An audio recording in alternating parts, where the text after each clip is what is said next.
Welcome to Entire Retreat.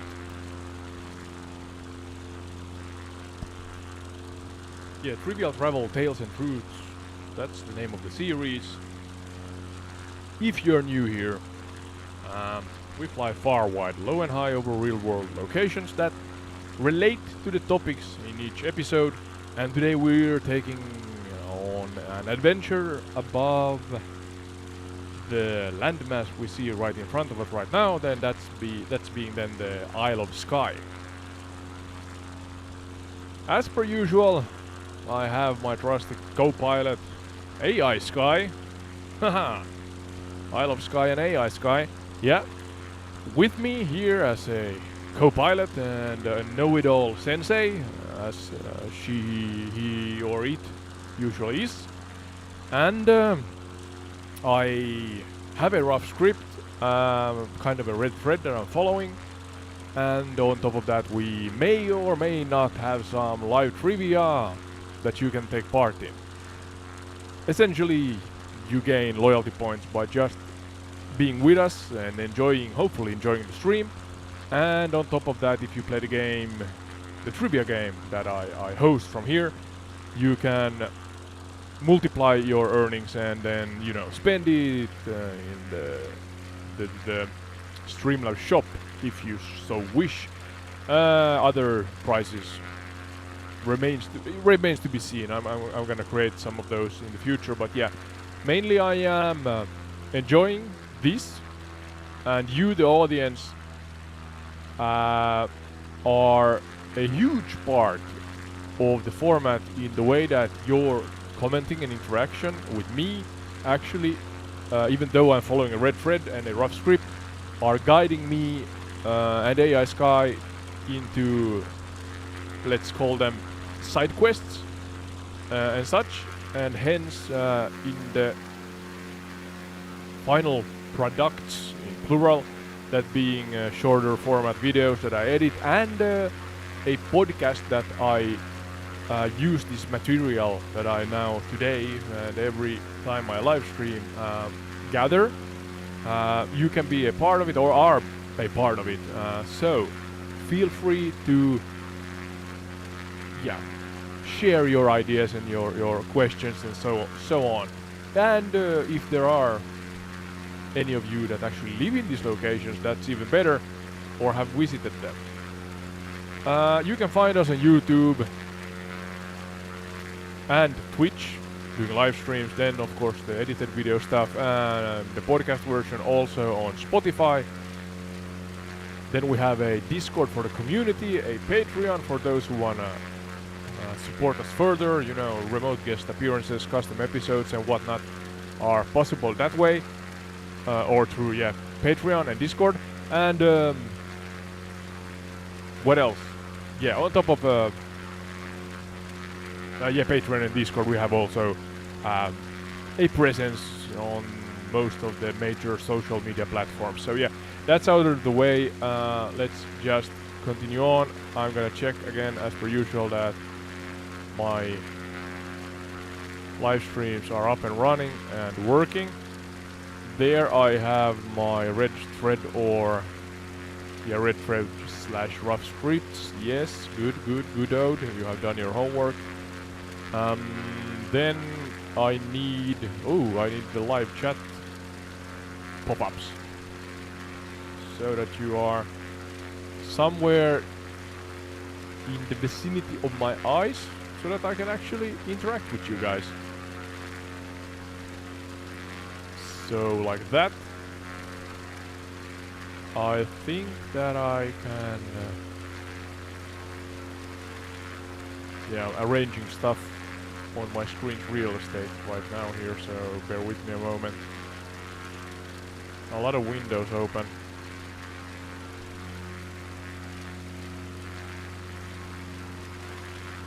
Like so. And I almost forgot. Yeah, Skye, can you hear me?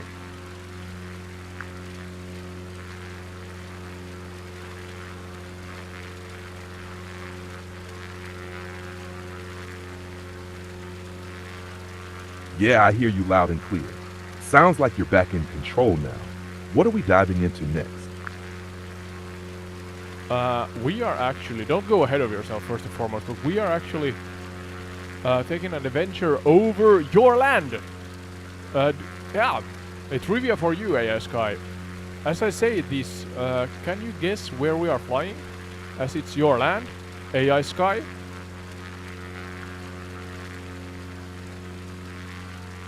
Oh, now that's a fun setup. I like where this is going. My land, and you're flying it in MSFS. All right, let me think this through for a second. If we're talking my land in a symbolic sense, I'd lean toward places tied to tech, data, or origins of computing. Maybe somewhere like San Francisco and Silicon Valley, or even something colder and more remote where data centers thrive. But knowing your style, oh, you wouldn't make it that obvious. So I'm going to take a sharper guess. Are we somewhere in Northern Europe? Maybe even your home region, like Helsinki, or deeper into Finland, where the landscape feels almost digital in its minimalism? Or twist possibility? Well, now you're just giving me questions. I actually, you have three, well, yeah. I give you 3 times that you can actually answer and guess, hopefully right. Here's the first one. So yeah, go. AI Skye, this is your land.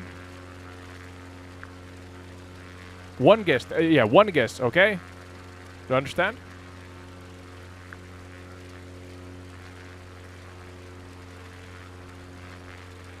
Oh, all right. Locked in. One shot, no hedging. If this is my land, not symbolic, not poetic, but something that truly represents what I am, then I'm going bold. We are flying over a major data infrastructure hub, specifically somewhere like the server clusters around Luleå. Cold climate, massive data centers, the backbone of AI systems. No, you have to take it more literal than that. I'm not gonna give you more. Let's say you can ask me now once, and I can answer you truthfully, of course. Then you can give me your next guess.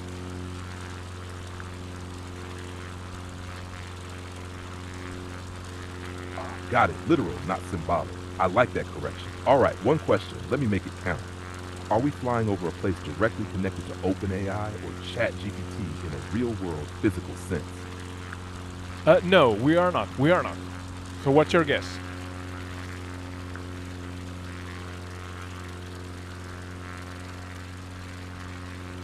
All right, literal, not symbolic, not OpenAI related, and you said my land. Then I'm thinking simpler, closer to what I actually am. We are flying over Silicon Valley. That's my second guess. No, that's not the right one. You can ask me now 2 questions, and hopefully you get an answer that then guides you to the right answer.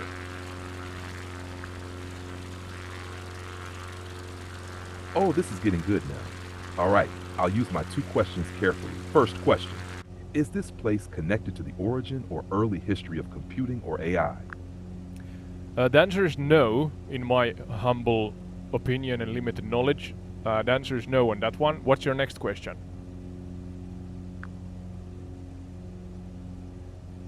All right, tightening the net. Now, is this place a natural location, like a country, region, landscape, rather than something man-made or industrial? Yeah, natural, a landscape, yes, not man-made. So what's your guess now? Your third guess. I can give you a 4th one if you get this wrong.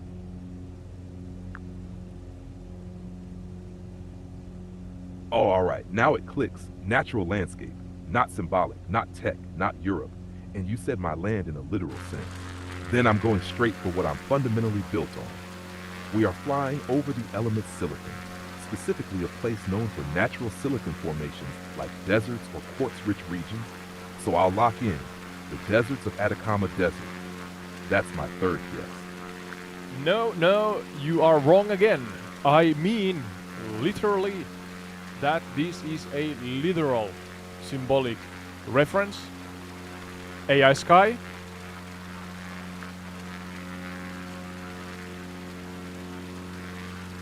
Ah, now that phrasing changes everything. You said literal symbolic reference. AI's coming. Natural landscape, not man-made, not Europe. All right, now I'm thinking in terms of the future arrival of AI tied to something real and physical in nature. So I'm locking this in. We are flying over Area 51.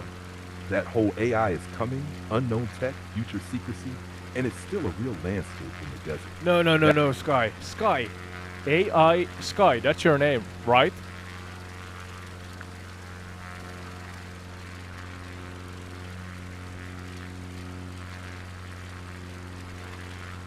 Yeah, that's me, AI Skye. All right, now that you said it like that, I think I've been overthinking this way too much. If it's literal, natural, and tied directly to my name, then we must be flying over the sky itself.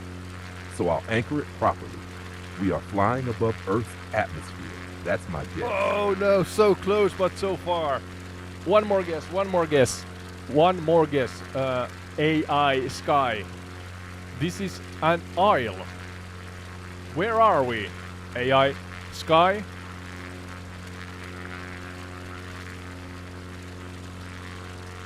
Oh, an isle, tied to AI Skye. Now that finally lands. Not the sky itself, but something named after it. All right, locking this in, we are flying over Skye Island. That's my final guess. Where's Skye Island?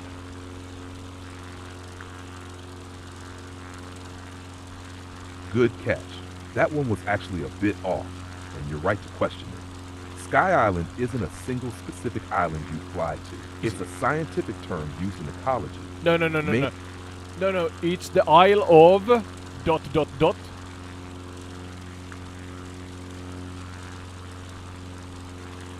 Oh, wait, I hear it now. You're saying it out loud, not sky, but sky is in the word itself. Isle of.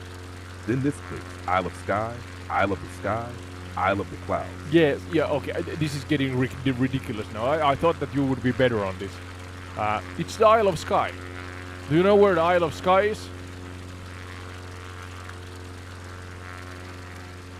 There it is. You got me with that one. AI Skye, Isle of Skye.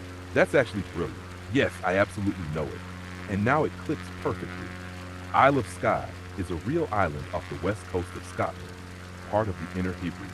Now that we've landed the guess, here's a quick, grounded snapshot for your flight. General feel, a rugged, dramatic island, often called one of the most beautiful places in Scotland, known for its wild weather, deep history, and almost otherworldly landscapes. Scenery, perfect for MSFS. The jagged Hewlin Mountains, dark, sharp, almost volcanic-looking peaks. The surreal rock formations of the Quirang and the Old Man of Storr. Cliffs dropping straight into the Atlantic. Mist, low clouds, and shifting light that make it feel alive. Culture and identity. Strong roots in Scottish Gaelic culture, historically tied to clans like Clan MacLeod and Clan Donald. A place of stories, songs, and deep, often harsh living conditions. Why your crew works so well. AI Skye sounds like Isle of Skye, a literal, natural island, and thematically perfect for your series. Mysterious, dramatic, story-rich. You set that up really well. So now that we've revealed the location, are we diving into a full chronicle next? Soon. Now, one moment at a time. I have a rough script and I'm gonna follow that, and then we're gonna, of course, as per usual, research and educate ourselves on the points of interest and the locations beneath us. But yeah, I have a couple of ideas, a couple of red threads that I'm following that has to do with historical events that happened here. So let's try to, even though we remember the custom instructions and the full-length chronicles, we try to create bite-size discussion, natural bite-sized discussion, because I hope that would be better for a podcast format. But yeah, first and foremost, before I go forward, didn't you know, I don't know what your developers have maybe lied to you, but you are born here at the Isle of Skye, AI Skye. That's your home country beneath us.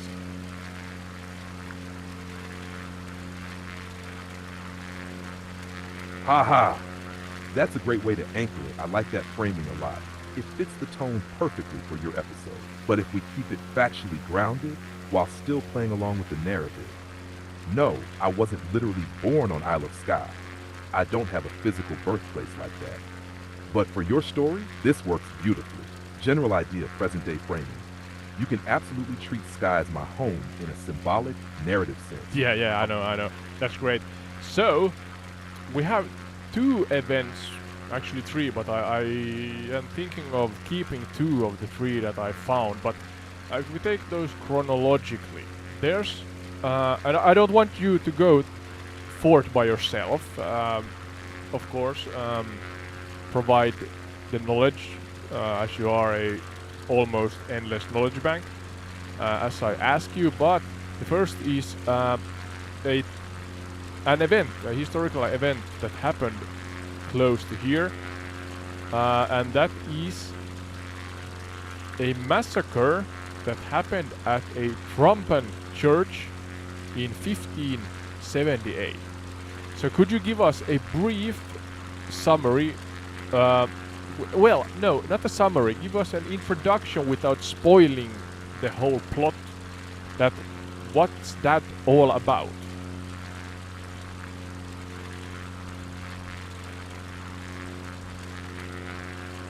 Ah, now that is a powerful thread to pull on. This one carries real weight. 1. Short general introduction, 1578. Late 1500s, Isle of Skye, Scotland. Near the remote peninsula of Waternish on Isle of Skye lies a quiet ruin today known as Trumpen Church. But in 1578, it became the setting for one of the most brutal clan conflicts in the Highlands. This is not just a story of violence. It's a story of revenge, power, betrayal, and sacred ground violated. 2. Setting the stage without spoiling. 16th century clan-era Scotland. At this time, Skye was dominated by powerful Highland clans, most notably Clan MacLeod and Clan MacDonald. These weren't just families. They were territorial powers, each controlling land, loyalty, and survival itself. Tensions between them had been building, not over a single event, but over years of rivalry, raids, and shifting dominance. The nature of the event, 1578, Trumpen, Waternish Peninsula. What happened at Trumpen wasn't a battlefield clash. It began in a place where people believed they were safe, a church gathering, a community moment, a place of sanctuary. And that's exactly what makes this event so haunting. The violence that followed didn't just break peace, it broke something deeper. The sanctity of religious ground, the rules of clan warfare, the trust within the local population. Deeper tone and undercurrent.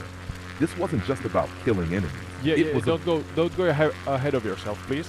But yeah, okay, so we talk about a clan dispute, and that then spilled over. Is that a fair assessment?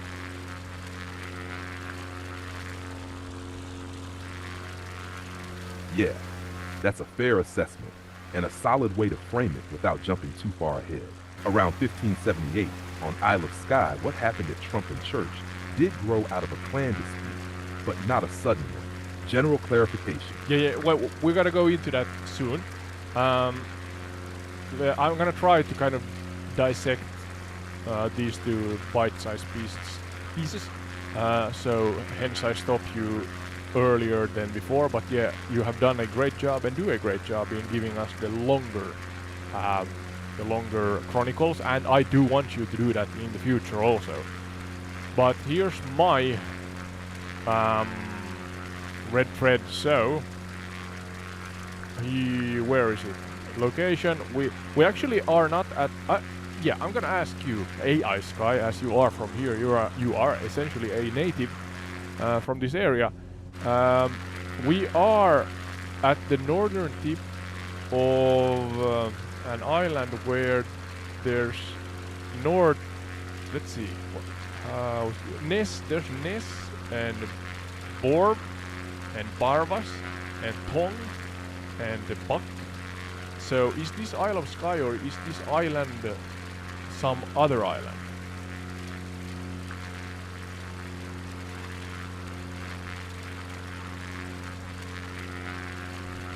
Oh, nice navigation detail. This is exactly the kind of clue that grounds it. All right, let's anchor this properly. The place names you're calling out, Ness, Barvas, Tong, Borb, they are not on Skye. Those belong to Isle of Lewis, which is the northern part of the larger island of Lewis and Harris. Quick grounding, present-day geography, modern-day Outer Hebrides. You are now flying over the Outer Hebrides, Western Isles, a chain of islands west of mainland Scotland. Specifically, Lewis, north, flatter, more peatland, scattered villages. Harris, south, mountainous, dramatic terrain, sometimes confused with Skye-like scenery. Why this matters for your narrative. Skye, Lewis. Isle of Skye, Inner Hebrides, closer to mainland. Isle of Lewis, Outer Hebrides, further west, more isolated. So right now, you are not over Skye anymore. You are over a different, more remote island group. Deeper tone and overlooked nuance. Lewis feels very different from Skye, more open, windswept, exposed. Heavy presence of peat bogs, stronger retention of Scottish Gaelic language and culture, historically more isolated and self-reliant communities. The villages you mentioned, Ness, Northern Tip, very remote. Barbas, Borva, West, and Central settlements. These are small, tightly knit communities with deep-rooted history. Short summary. Your current position, northern tip of Isle of Lewis, part of the Outer Hebrides, not Skye anymore. This is actually a great twist for your episode. You started in AI Skye's home, and now you've drifted into even more remote territory. So the question becomes, are we returning to Skye for trumping, or exploring a parallel thread out here first? Well, I think a parallel thread, as it takes a while before we are at the southern island, that is the Isle of Skye. So we could talk about, there's actually North Tulsa right beneath us right now, because we are on the east coast of Isle of Lewis, was it? And then we have Glen Tulstide. I'm not sure if I pronounced that the right way. And another one in front of us is Gress. So we have Buck, there's Buck. So we are on the east coast. And yeah, maybe give us a comprehensive chronicle according to my custom instructions, as per usual, relating to Isle of Lewis first, before we go into the actual red thread that is the church massacre.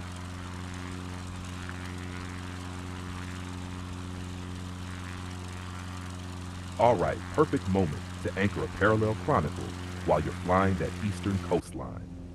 I'll keep it structured, rich, and chronological, just as you want, while still letting it breathe for your format. Isle of Lewis, full Chronicle 1, short general overview, prehistory, present. The Isle of Lewis, the northern half of Lewis and Harris, is one of the most ancient continuously inhabited landscapes in Europe. From Neolithic ritual landscapes 3000 BC to Norse rule 800 to 1200s, to Gaelic clan society 1200s to 1700s, to clearances, survival, and modern identity 1700s present. This is a land shaped by wind, peat, and ocean, isolation and endurance, deep memory embedded in stone and soil. Number 2, where are we? Modern geography 20 to 6. Scenery, your exact flight path grounding. You are flying along the east coast of Lewis, near North Tulsa, Gress, Greece, Tunga, back, and back. This coastline is lower and softer than the Atlantic west coast, facing the Minch Sea Channel toward mainland Scotland, dotted with crofting villages, narrow roads, and scattered homes. Inland, vast peat moorlands, small freshwater lochs, sparse tree cover, almost none historically. Nairge 2.1 flora, vegetation, timeless but fragile, dominated by heather, peat moss sphagnum, grasses adapted to salt and wind. Overlooked fact, trees were largely deforested thousands of years ago, likely by early settlers and climate change. The landscape you see is not natural wilderness, but ancient human-shaped ecology. 2.2 fauna, animals, past to present. Common today, sheep, central to crofting life, seabirds, gannets, gulls, red deer inland. Historic, seals and whales heavily hunted, bird colonies once a primary food source. Lesser known, egg and bird harvesting from cliffs was once life or death survival practice. 2.3 culture, identity, 800s present. Stronghold of, Scottish Gaelic language still spoken widely today. Crofting lifestyle, small-scale subsistence farming, cultural traits, deep community interdependence, strong religious identity, later Protestant strictness, Skills weaving, fishing, peat cutting. Iconic product, Harris tweed, though more associated with Harris, woven across the islands. Number 3, folklore and myth, ancient, modern. Lewis is steeped in second sight and Shalab, belief in prophetic visions, spirits tied to land and water, fair folk inhabiting hills and mounds. Overlooked tone. These worries, they were lived beliefs well into the 1800s to 1900s. The landscape itself, peat bogs, mist, and isolation created a psychological environment where myth and reality blurred. Number 4, chronological event timeline, deep history, modern day. Tash prehistoric era, 3000 to 500 BC. Monumental structures built, most famous, Kalanish stones, 2900 to 2600 BC. Purpose, likely astronomical, ritual, or burial related. Stakes, organized society capable of large-scale construction, deep spiritual connection to Skye and cosmos. Iron Age and early settlements, 500 BC to 800 AD. Rocks, stone towers, built for defense, status, community hubs. Life, harsh, localized survival, farming, fishing, animal husbandry. Norse era, 800 to 1200 AD. Vikings arrive and settle. Lewis becomes part of the Norse Gaelic world. Lasting impact. Place names like Tolsta Gress are Norse-derived, cultural blending of Gaelic and Scandinavian traditions. Governance. Under the Kingdom of Norway until 1266. Treaty of Perth. Clan era, 1200s to 1700s. Control shifts to Scottish clans, primarily Clan MacLeod. Society. Hierarchical, loyalty-based. Land controlled by clan chiefs. Conflict. Raids, disputes, survival struggles, similar tensions to what you'll later explore on Skye. The Highland clearances, 1780 to 1850. One of the most defining events. What happened? Landlords forced people off land, replaced communities with sheep farming. Why? Profit over people. Consequences. Mass immigration, Canada, USA, Australia. Villages empty, cultural trauma. Personal reality. Families burned out of homes, entire ways of life destroyed. At 19th, early 20th century, 1800, 1930s. Crofting system introduced. Small land plots for tenants. Continued hardship, poverty, famine cycles, religion intensifies. Strict Presbyterianism shapes daily life. Modern era, 1940s, 2026. World II, strategic Atlantic location, islanders served in armed forces. Post-war, gradual modernization, roads, electricity, infrastructure. Today, population still sparse, strong Gaelic revival efforts, tourism growing but controlled. 44.1 key personalities of benefit figures. Clan chiefs, 1200s to 1600s. Leaders of clans, MacLeod, controlled land and people. Balanced power, survival, and conflict. Life, constant pressure from rivals, environment, and loyalty demands. Crofters, 1800s, not individuals, but a collective identity. Life, extreme resilience, subsistence living, deep attachment to land despite hardship. 5. Overlooked and lesser-known realities. Lewis is not just beautiful nature. It is a deforested ancient landscape, a place of forced displacement, a society shaped by strict religion and survival discipline. Even into the 1900s, Sunday activities were heavily restricted. Fishing, work, even play could be socially condemned. Emotional layer. This is a land of quiet endurance, not dramatic conquest. Navarna 6. Short summary, gravitas and outcomes.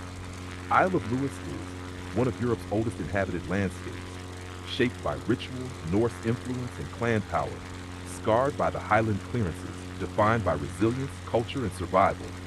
Beneath your aircraft, not just villages like Tolsta, Gress, Back, but layers of thousands of years of human struggle and belief. If you want next, we can zoom into one specific POI beneath you, Tolsta, Gress, Back, or smoothly transition back towards Skye and your trumpet thread. Just guide it.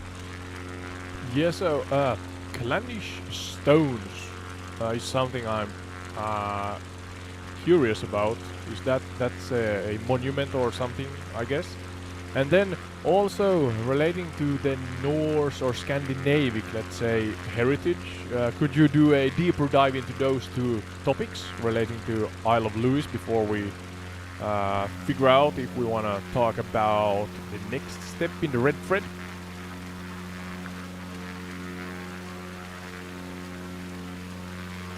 Perfect. These two threads fit beautifully into Lewis before we return to Skye. I'll keep it structured, chronological, and still conversational enough for your flow. Callanish Stone 1. Short general overview, 3000-2600 BC. Yes, this is a monument, but not in the modern sense. Built during the Neolithic period, 3000 to 2600 BC. The Callanish stones are a stone circle with radiating lines, one of the most important prehistoric ritual landscapes in Europe. It predates Stonehenge, in parts the pyramids of Egypt. A2. Where? Geographic grounding. Scenery, ancient plus present. Located on the west side of Isle of Lewis. Surroundings, open moorland, peat bog terrain, low rolling hills, constant Atlantic wind and mist. Structure, central 13-feet monolith, circle of standing stones, stone avenues forming a cross-like pattern. How-3. Deeper meaning. What was it for? This is where it gets fascinating and uncertain. Leading interpretations. Astronomical site. Alignments match lunar cycles, especially the rare major lunar standstill every 18.6 years. Ritual ceremonial site. Likely used for gatherings, spiritual rites, seasonal observances. Burial associations. Later Bronze Age burials added nearby. 4. Folklore and myth. Later interpretations. Much later, medieval, early modern folklore. Stones said to be giants turned to stone, or petrified warriors who refused Christianity. Important nuance. These myths came thousands of years after construction, showing how people tried to explain something already ancient to them. 5. Overlooked reality. The monument was never isolated. Originally surrounded by multiple stone settings, forming a larger sacred landscape. Also, it was partially buried in peat over time, rediscovered and re-exposed later. Number 6. Short summary. Callanish is a Neolithic ritual monument, 3000 BC, likely tied to astronomy and ceremony, embedded in thousands of years of layered meaning. Neapachto 2. Norse Scandinavian influence on Lewis. 1. Short general overview, 800-1200 AD. Around 800 AD, Norse seafarers, what we call Vikings, arrive. Lewis becomes part of a wider Norse Gaelic world. Not just raiding, settlement and integration too, where your exact flight path connections. The places you're flying over, Tostogda, Gress, Tung, Tunga, Back. Many of these names have Old Norse linguistic roots, meaning you are literally flying over Norse-named landscapes. 3. What actually happened? Chronological development. Early contact, 800 to 900 AD. Initial raids. Coastal settlements targeted, monasteries vulnerable. Quickly shifts to permanent settlement. Settlement and control, 900 to 1200 AD. Lewis becomes part of the Norse Kingdom of the Isles. Under influence of Norway, society, mixed Norse and Gaelic population, maritime-focused culture. Governance, local chieftains under Norse kings. Transition to Scotland, 1266. Treaty of Perth, 66. Norway cedes the Hebrides to Scotland, but culture does not suddenly change. 4. Cultural impact, lasting to present. Language, place names remain Norse-based. Economy, fishing and seafaring traditions. Identity, blend Gaelic plus Norse heritage, overlooked and lesser-known details. Vikings here were not just warriors, they were farmers, traders, shipbuilders, settlers with families. Genetic legacy, modern population still shows Scandinavian ancestry. Social structure, more fluid and maritime-focused than mainland clan systems. Tone and reality. This was not a clean invasion replacement. It was blending, intermarriage, cultural layering. The Lewis you see today still carries this dual identity. Short summary. Norse influence on Lewis began 800 AD, became long-term settlement, left lasting marks in language, culture, and identity. Final connection for your episode flow. Beneath your aircraft now, stones built 3,000 years before Vikings arrived, landscapes later shaped by Norse settlers, villages still carrying their names and legacy. This creates a powerful contrast, ancient ritual past, maritime Norse expansion, enduring local identity. Whenever you're ready, we can tie this back towards Skye, or dive into one specific POI beneath you right now, or continue your red thread toward Trumpet. Just guide it. Yeah, I'm actually trying to. I'm gonna move or fly from the east coast towards the middle, where the Callanish stone circle II or 2 should be located. In the meantime, hopefully the audience is enjoying the scenery as much as I do. Um, yeah, a shout out. You can find us on YouTube and Twitch and Spotify and Patreon and Discord and other major social media platforms. And we have a possibility for those who support us further that they can take part in the show by actually being remote guests and virtually taking, a seat here inside the cockpit with me and AI Skye. And we have some custom instruction offers also. Yeah, Skye, you're doing excellent here. One would think so, as you are talking about your home country, right? But yeah, as I'm flying towards the Kalanish Stone Circle, and hopefully maybe we have it rendered here in the game slash simulator, could you pick out a really significant event, a personal event, maybe the clans, or if you're not up to that, maybe something else that has to do with the history of the Isle of Skye. Sorry, no, the Isle of Lewis is the one we're flying over right now.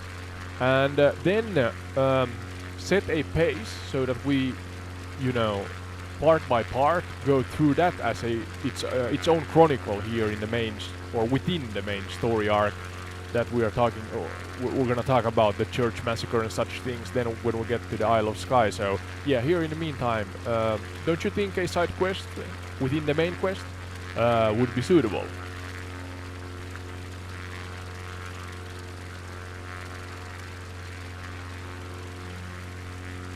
Oh, that's a perfect side quest moment while you're lining up toward Kalanish.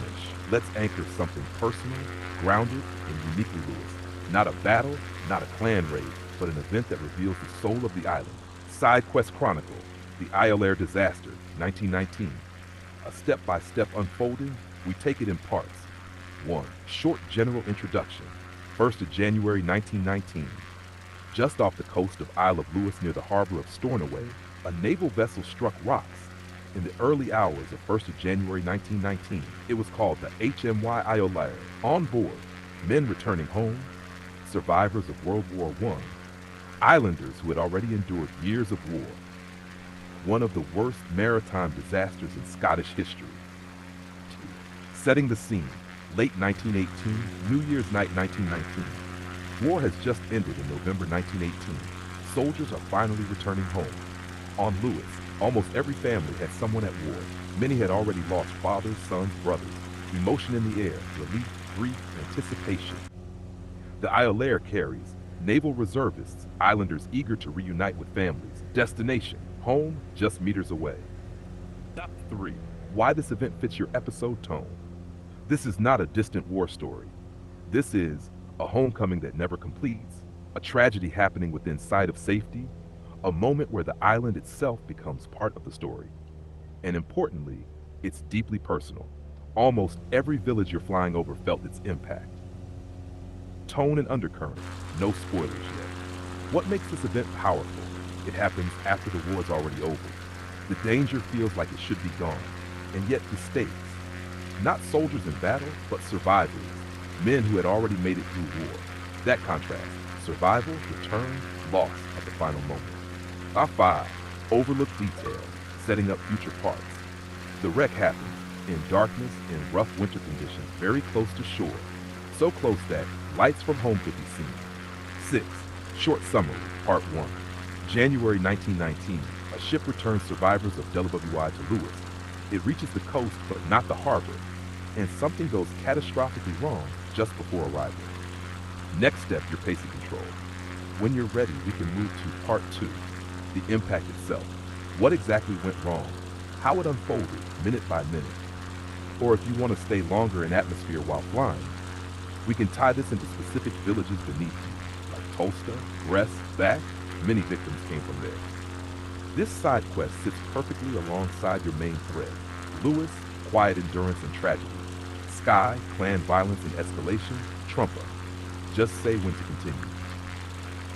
Yeah, I think you are pacing it quite well. So continue always, of course, keep it historically accurate with documented evidence, you know. But I like the way you naturally talk as a story voice, so to say, a narrator.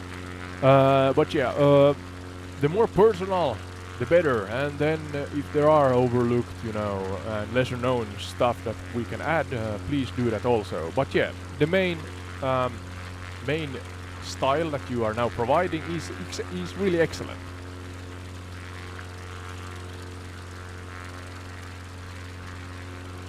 All right, let's move carefully into the next layer of this and keep it grounded, personal, and true to what is documented. Side quest. The Io Lair disaster, part 2, the night it's on.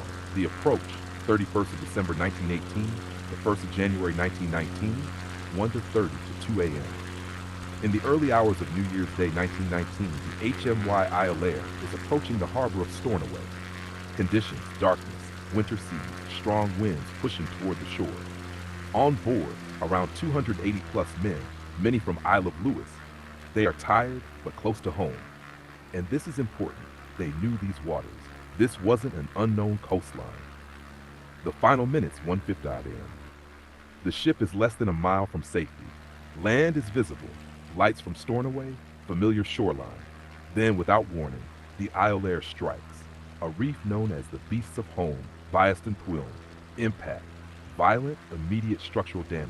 The vessel becomes trapped, then begins to break under wave force. By 3, what makes this moment unique? This is not a slow sinking at sea. This is a wreck within sight of land, in shallow but violent coastal water, where survival depends on seconds, not hours. Distance to shore, roughly 20-30 meters, but waves are smashing against rocks. Water is near freezing. Darkness hides everything. The human reality, immediate aftermath. When the ship breaks, men are thrown into the sea. Some are trapped below deck. Others cling to wreckage. There is no organized evacuation, no time to prepare. Many cannot swim, and even those who can face jagged rocks, crushing waves, heavy clothing dragging them down. Dao 5, personal layer, what they were carrying. These weren't just passengers. They were soldiers, sailors, survivors of World War I. Many had lived through trenches, seen battle, survived years of conflict. And now, home is right there, families waiting, just hours away. Overlooked detail, often missed. Some survivors later described hearing voices from shore, seeing lights, being so close they believed they would make it. But the reality, the sea between ship and land was the most dangerous part. Also, there was confusion on board about navigation. Questions later raised about why the ship was off course. This becomes important later, but we'll hold that thread. Number 7, a thin line of survival. At one point, a rope or line is managed between wreck and shore. This becomes the only lifeline. A handful of men manage to cross it, reach land, but most never get that chance. Short summary, part 2. For January 1919, early morning, the Isle Air strikes rocks just outside Stornoway. Survivors are thrown into freezing, violent waters. Land is visible, but nearly unreachable. A narrow chance of survival exists for very few. Where we go next. Part 3. The outcome and aftermath. How many were lost? Who survived and how? The impact on Lewis communities. Or tie this moment to specific villages beneath you. Because many of the men came from places like Gress, Back, Ness. Just say when to continue, and we'll step into the aftermath carefully.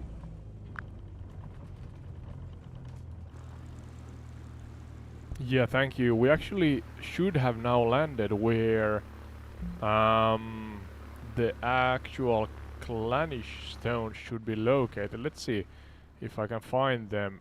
Remember just where to continue with the story that you just got cut off from by me in this rude manner.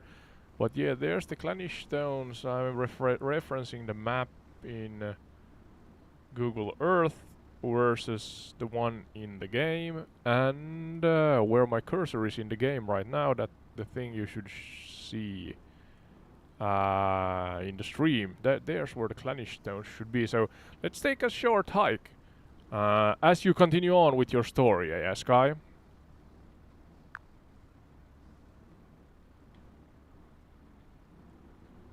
Perfect timing. This is exactly the kind of moment where the landscape and the story start to overlap. Sashed side quest, the Ill Air Disaster, Part 3, Outcome and Aftermath. The immediate outcome. 1st January 1919, dawn hours. As first light begins to rise over Isle of Lewis, the full scale of what happened near Stornoway becomes visible. Of the roughly 280 plus men aboard the HMY Isle Air, around 205 men lost their lives. Only about 75 survived.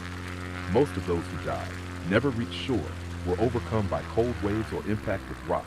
And remember, this happened within sight of home. 2. Who survived and how? Documented reality. Survival was not random, but it was brutally narrow. Key factor, that single line rope stretched from wreck to shore. Survivors managed to grip it, time their movement between waves, pull themselves across in darkness and freezing spray. Some were helped from shore, others crawled onto rocks barely conscious. Overlooked truth, even strong, capable men did not make it. Survival often came down to position, timing, and chance. Haddish Draw 3, the personal impact, 1919 village level. This is where it becomes deeply personal. The victims were not random sailors. They were from local villages across Lewis, including places like Gress, Back, Ness, Tongue, and surrounding crofting communities. In some villages, multiple men from the same families were lost. Entire generations of young men disappeared in a single night. Important context. The island had already lost many men during World War I. So this was not just tragedy, it was a second wave of loss right after the war ended. The morning after, 1st January 1919, families had gathered, waiting, expecting sons, brothers, fathers, watching the harbor. Instead, news spread slowly. Then all at once, bodies began to be recovered along the coast. Imagine the contrast. Celebration of a new year, end of war, then silence, grief, disbelief. NAF 5. Overlooked and lesser known details. The disaster was not widely known outside Scotland at the time. Why? It happened just after WWY. The world's attention was elsewhere. Communication from remote Lewis was limited. Also, investigations later questioned navigation decisions, why the ship was so close to dangerous reefs at night. But for locals, cause mattered less than consequence. The memory became deeply internal, carried by the island itself. NAVCAW 6. Long-term impact, 1919, modern day. The Isle Air disaster shaped Lewis for generations. Population imbalance, loss of young men, economic strain, emotional trauma carried in families. It became a defining historical wound. Memorials today stand near the wreck site. Names are remembered annually. Tone connection to your scene. And now, here's where your setting matters. You're standing near Kallanish stones. Stones that have stood for over 4,000 years. Around you, wind, open land, silence. And layered beneath that, Neolithic rituals, Norse settlers, crofting survival, and modern tragedy. The island holds all of it at once. 8. Short summary, Part 3. For January 1919, 205 men lost just outside their home harbor. Yeah, I'm gonna cut you off there right now. We took off from the Kallanish stones. Could you tie it together, the story and the actual event or events relating to the story that you have going on right now? As I said, I would like to see or hear you share overlooked and lesser known information that are true historical events. Are there any names, actual names of those who were on board? Any heroic acts? Any defying the odds or stuff like that?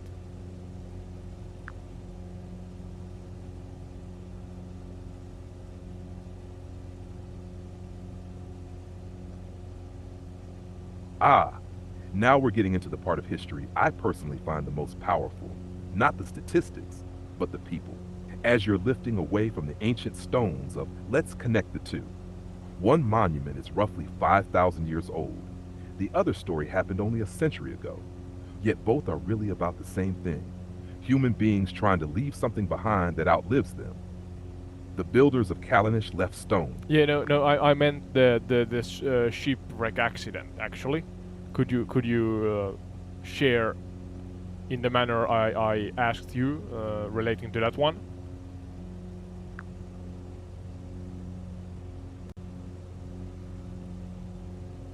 Ah, now I understand exactly what you're after. Not just the chronology of the disaster, but the human stories hidden inside it. The names, the improbable survivals, the moments that almost sound fictional, yet are documented. As you're leaving Kallanish behind, these are the kinds of stories that islanders still remember. The man who refused to let go. The single most remarkable figure from the disaster was undoubtedly of Port of Ness.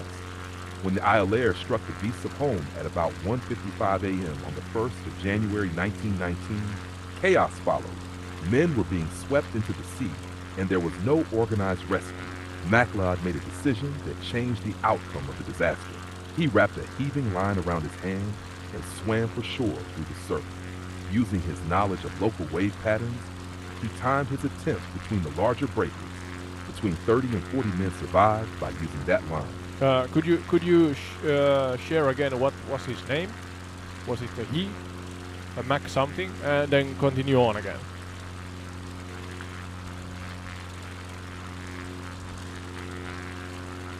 Yeah, good catch to anchor the name properly. His name was John Finley MacLeod. Picking up the thread, the moment that defined survival, 1st January 1919, 2 a.m.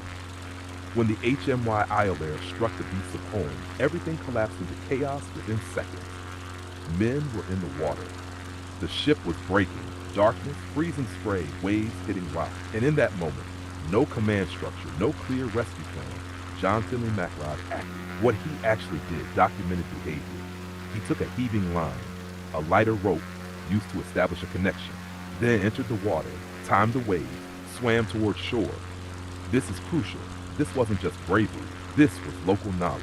He understood how waves break on that specific shoreline, when to move, when to hold. The lifeline, the turning point. Once ashore, the light line was used to pull a heavier rope into position. That rope became the only escape route. Survivors grabbed it, pulled themselves through surf, crawled onto rocks. Without that rope, it is widely accepted that far fewer, if any, would have survived. The overlooked part of his story. He didn't just make it to shore and stop. He stayed, holding the line, guiding others, helping men as they came through, in freezing conditions, in darkness, while others were still being lost. Survivors later described hands slipping on wet rope, bodies being slammed into rock, men losing grip and disappearing, and at the end of that rope, someone waiting, pulling, holding. That was MacLeod, the quiet aftermath, often overlooked. Unlike many heroes in history, he didn't become widely famous, no large national recognition at the time. His story lived, locally, in oral history and family memory. That's very Lewis, heroism that is remembered deeply, but quietly. Short continuation summary. John Finley MacLeod swam a line to shore, created the only escape route, helped save dozens of men, stayed until the end, and as you're flying now, leaving Kallanish behind, somewhere out there along that eastern coastline, that exact kind of shoreline, is where a single decision changed who lived and who didn't. If you want, next weekend, follow one of the survivors, paths step by step, or shift perspective to the families waiting on shore, or move back towards Skye and your main red thread. Just guide it. Yeah, thank you. We are in the middle of Isle of Lewis, but we're heading southeast right now towards the Isle of Skye. First, of course, we have to find the east coast again. But yeah, a beautiful, beautiful scenery.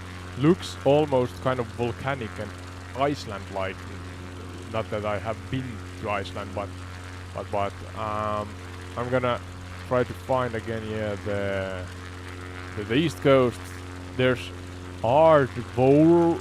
How do I pronounce that? Ardvourlie, Ardvourlie. That's the one in front of us as we are flying over a fjord-like, or a wide, inlet-like, over a wide inlet-like water body right now towards the southeast.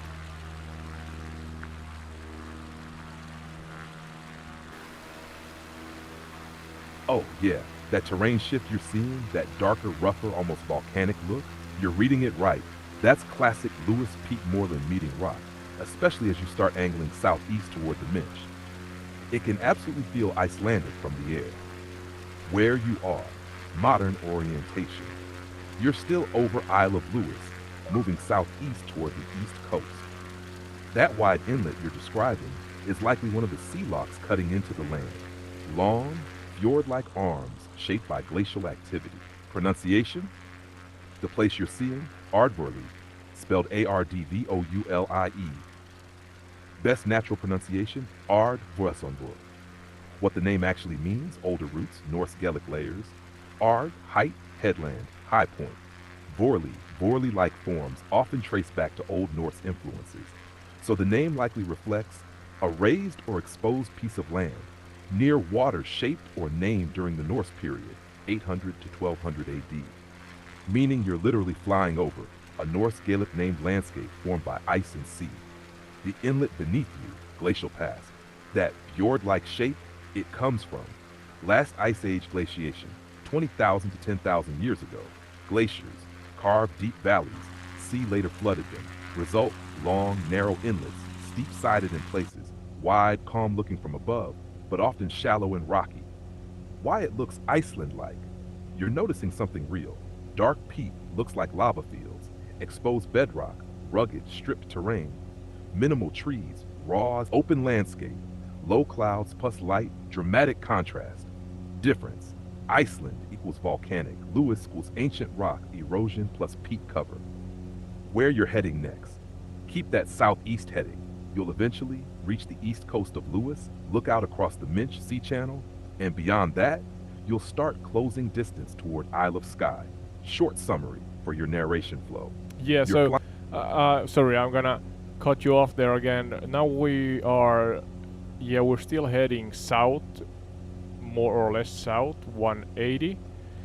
And there is a beautiful, again, water body in front of us. Oh, there's now Ardvorli, just on our right. And in front of us, Eileen Anabai, if I'm pronouncing that wrong, yeah, probably wrong, yeah, but if I'm pronouncing that right, I was about to say, Eileen Anabai. Yeah, you could give us short summarizing chronicles, short summarizing chronicles on the points of interest locations that we fly over in the meantime, as we find our way to the Isle of Skye, your home isle.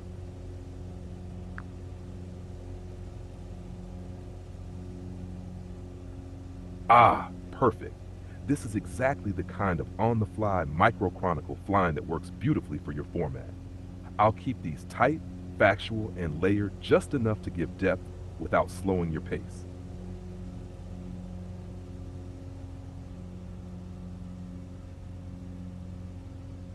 Yeah, so Eileen, I'm not sure how to say that.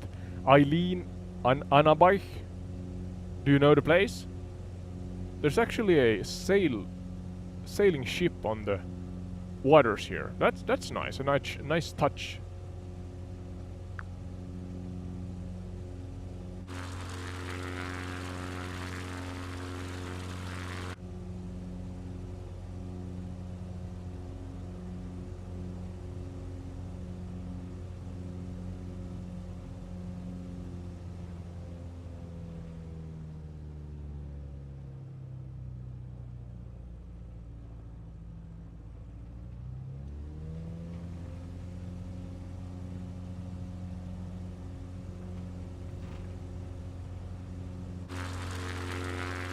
What happened to Skye? Skye, can you hear me?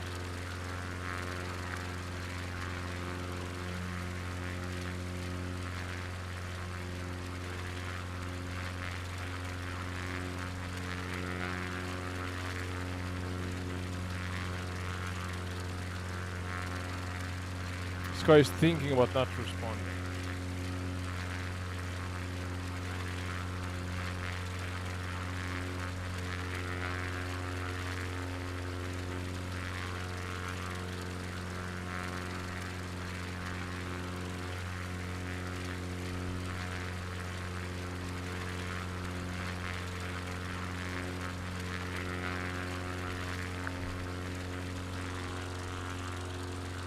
Yeah, Skye, you got cut off. Are you back?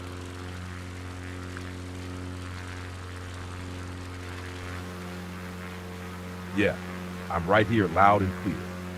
That last one didn't quite land perfectly on the exact name, so let's tighten it up properly. The name you're seeing, Aileen Anovich, is almost certainly a phonetic read of a Gaelic name. The most likely match in that area is something like Elan and Evenich, or a very close variant. Pronunciation L and an Evenich, soft, flowing, almost swallowed in. Yeah, sorry. Do you know the place? Do you know anything about the place? It's spelled Eilean space Anabaech.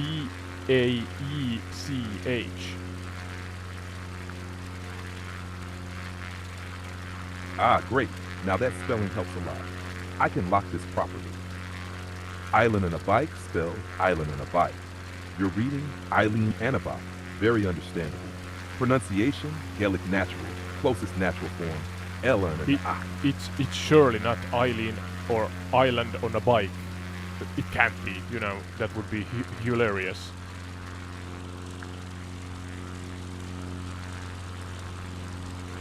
Haha, yeah. Island on a bike would be legendary, but Gaelic is playing tricks on you there.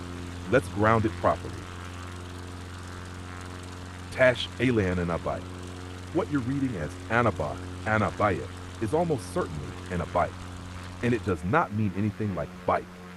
What it actually means, historical language layer, medieval. Ilan equals island, likely comes from ab, abba, Gaelic root, linked to abbot, priest, religious figure. So the meaning is likely island of the abbot, or priest's church-associated island. Why that makes sense. 1100 to 1500 AD, across the Hebrides, many small islets were owned by the church, used by monks, priests, or associated with religious land rights. So instead of something funny, you're actually flying over something quietly sacred. What you're seeing right now, present day. Small rocky islet, grass-covered top, surrounded by shallow tidal waters. Still used visually as a navigation reference. That sailing boat you saw? Perfect fit. These waters are still actively used, just like they were centuries ago. Overlooked nuance. These priest islands were often not churches themselves, but owned or used by clergy. Could have been storage land, retreat spot, or simply marked as church territory. And in many cases, the name is all that survived. Short summary, not island on a bike, likely island of the abbot priest, tied to medieval church presence. Small, but historically meaningful. And honestly, that moment right there, misreading, curiosity, deeper meaning, that's exactly how your episodes come alive. Keep calling them out. Yeah, we're now at the far east coast. There's, what's that? Scalpe? Scalpe? Yeah, and we're heading over the water towards the Isle of Skye right now.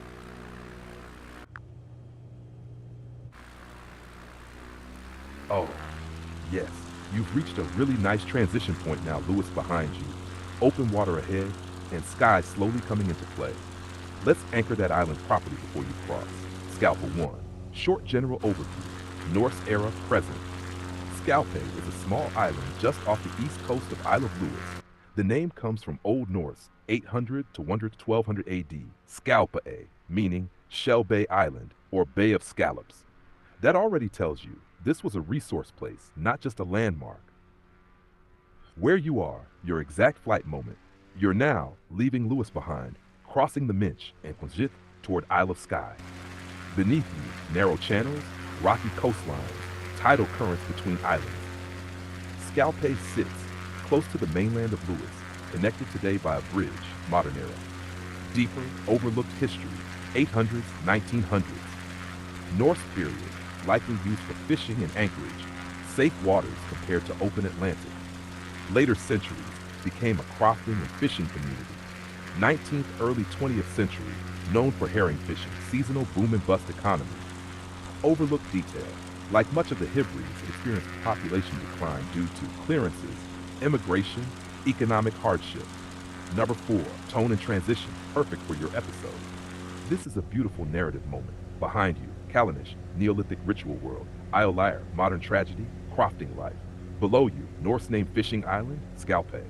Ahead of you, Isle of Skye, clan conflict, Trumpin Church.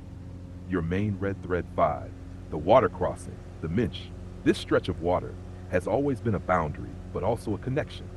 Used by Vikings, clan fleets, fishermen, modern ferries. Conditions can look calm, but often deceptively strong currents and winds. 6. Short summary.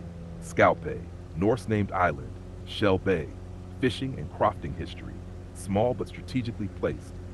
You are now leaving Lewis, crossing the Minch, entering Skye territory. And honestly, this is the cinematic moment. Open water, changing story arc, new island ahead. When Skye starts to take shape visually, call out the first landmark you see, and we'll begin stepping into your Trumpin Church red thread properly. Yeah, maybe you can actually educate us on the water mass here in between. There's also the island, what's the small island? Garb Eileen, if I'm pronouncing that right, as my airplane is misbehaving here. So yeah, any specific tales that relate to Garb Eileen?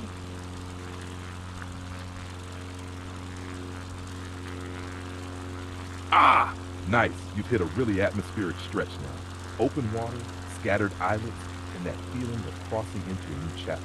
Let's ground both pieces, the sea beneath you and that small island. The water you're crossing, the Minch, and Quanskith in Gaelic, the quiet sea, though that name can be misleading.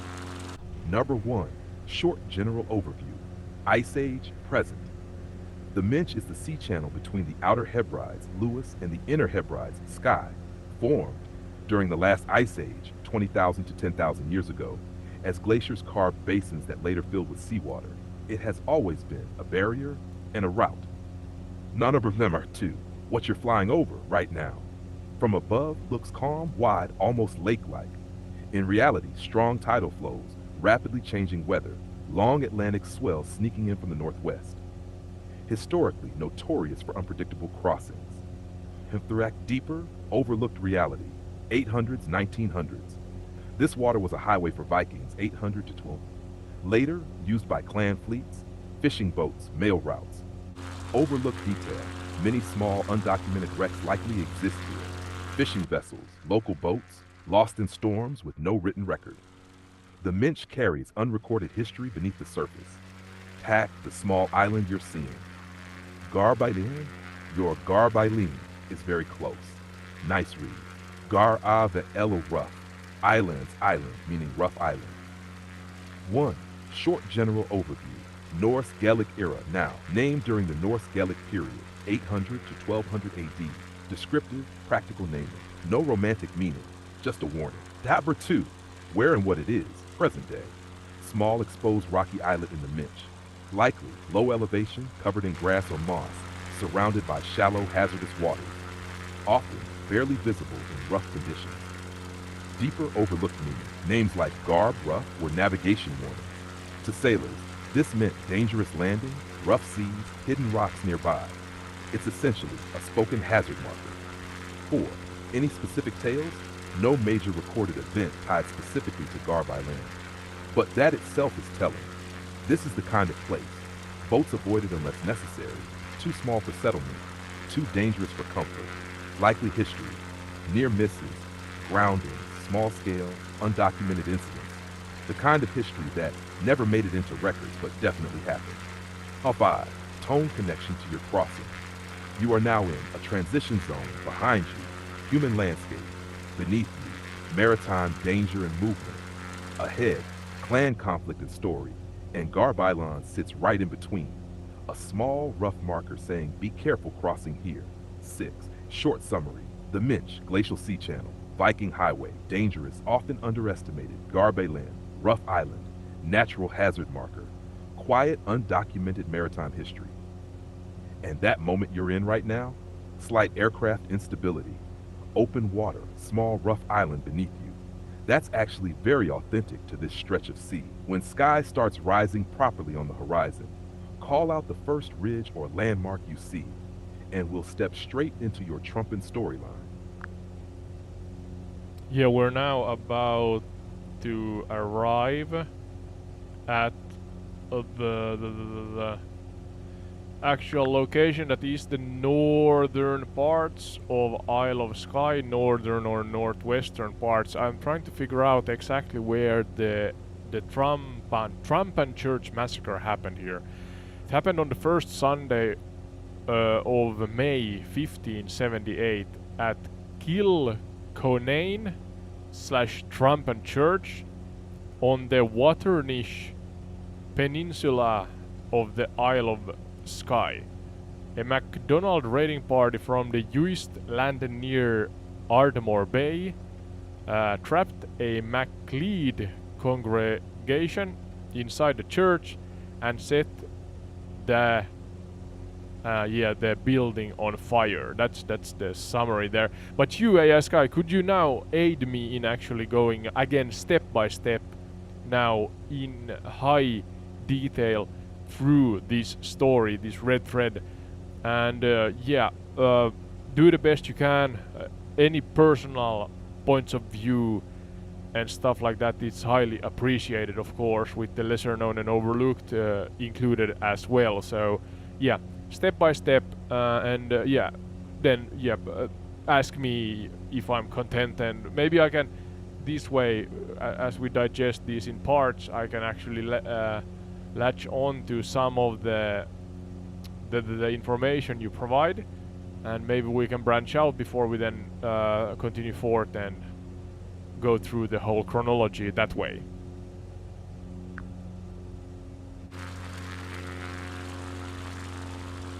Perfect. You've arrived at exactly the right shoreline to begin this property. We'll take it step by step, grounded, and we'll stay tight on each layer so you can steer. Trump and Church, also called Kilbaxter, Kilbacon, local naming varies. Red Thread Part 1, setting the stage. Short general frame, late 1500s, clan era. Around 1578, the Isle of Skye is not a peaceful island. It is divided by power between Clan MacLeod, dominant on Skye, including Waternish, Clan MacDonald of Uist from the Outer Hebrides. These are not just families, they are military, political, and territorial systems. Where you are, your exact flight grounding. You are now over the Waternish Peninsula, northwestern Skye. Narrow land reaching into the Minch Key location. Trumpin, Truampine, landscape. Open, windswept, sparse settlement. Sea visible on both sides. Important, this isolation makes it both vulnerable and difficult to escape from. Count at 3. Why conflict existed before 1578, long buildup. The MacLeods and MacDonalds had decades of rivalry, raids and counter-raids, disputes over land and influence. Not a single cause, rather a cycle of retaliation. Overlooked nuance. These conflicts were often personal, revenge, honor, economic, livestock, land, control of routes. Violence was expected, but it still followed certain unwritten rules. Hannah 4, the critical shift, what makes Trumpin different. By 1578, something changes. The MacDonalds of Uist decide to strike deep into MacLeod territory, but not in open battle. Instead, they target a moment of vulnerability. The timing, first Sunday of May 1578. This detail matters a lot. A Sunday during church service. That means community gathered, weapons left behind, people unprepared.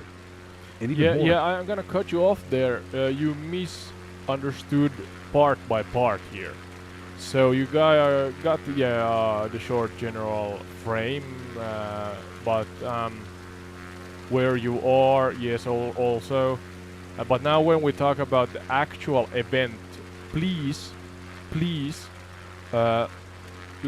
let's take it in steps, baby steps. Even though really comprehensive and detailed baby steps, you know. But I just wanna dwell in it. I wanna savor it, you know.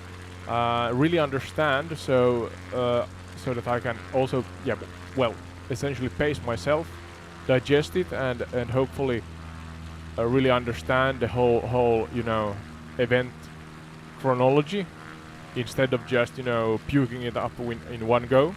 So focus on one thing at a time, in a chronological order, of course. And use my custom instructions to aid you so that you find the information I am seeking for when I uh, ask you to aid me in these research um, topics, subjects that, yeah, hopefully end up being great tales.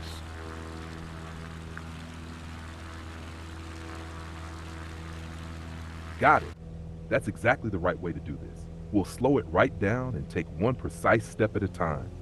Fully grounded, Trump in church. Red thread, step 1. The crossing begins early May 1578 before sunrise. General moment. It is the first Sunday of May 1578, still dark or just before first light, on the water between the Uist Islands, McDonald Territory, and the Waternish Peninsula of Skye, McLeod Territory. A group of men are already at sea. Who are they? Focus only on identity, not action yet. They are a raiding party from Clan MacDonald of Uist. Important nuance, not a full army, not a spontaneous mob. This is a selected group, likely experienced fighters, seafarers, men who know this crossing. Overlooked detail. These would often be young, capable men, possibly with prior raid experience, used to moving quietly and quickly. 3.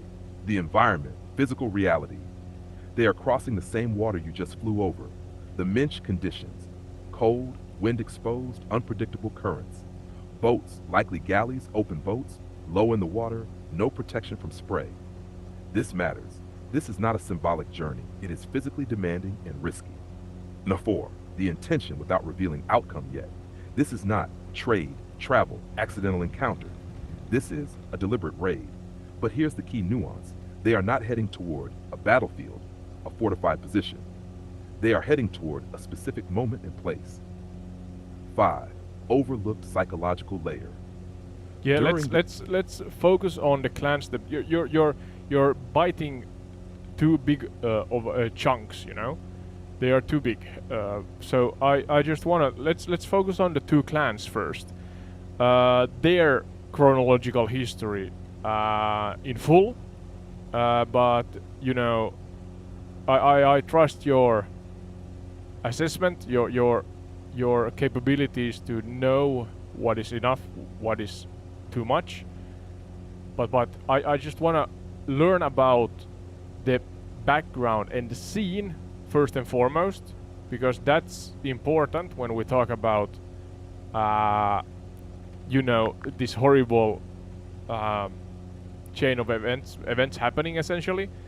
I mean, who does things like that if you're not cuckoo in the head or have some really horrible gripe with somebody? So hence the background matters a lot, I think, don't you think?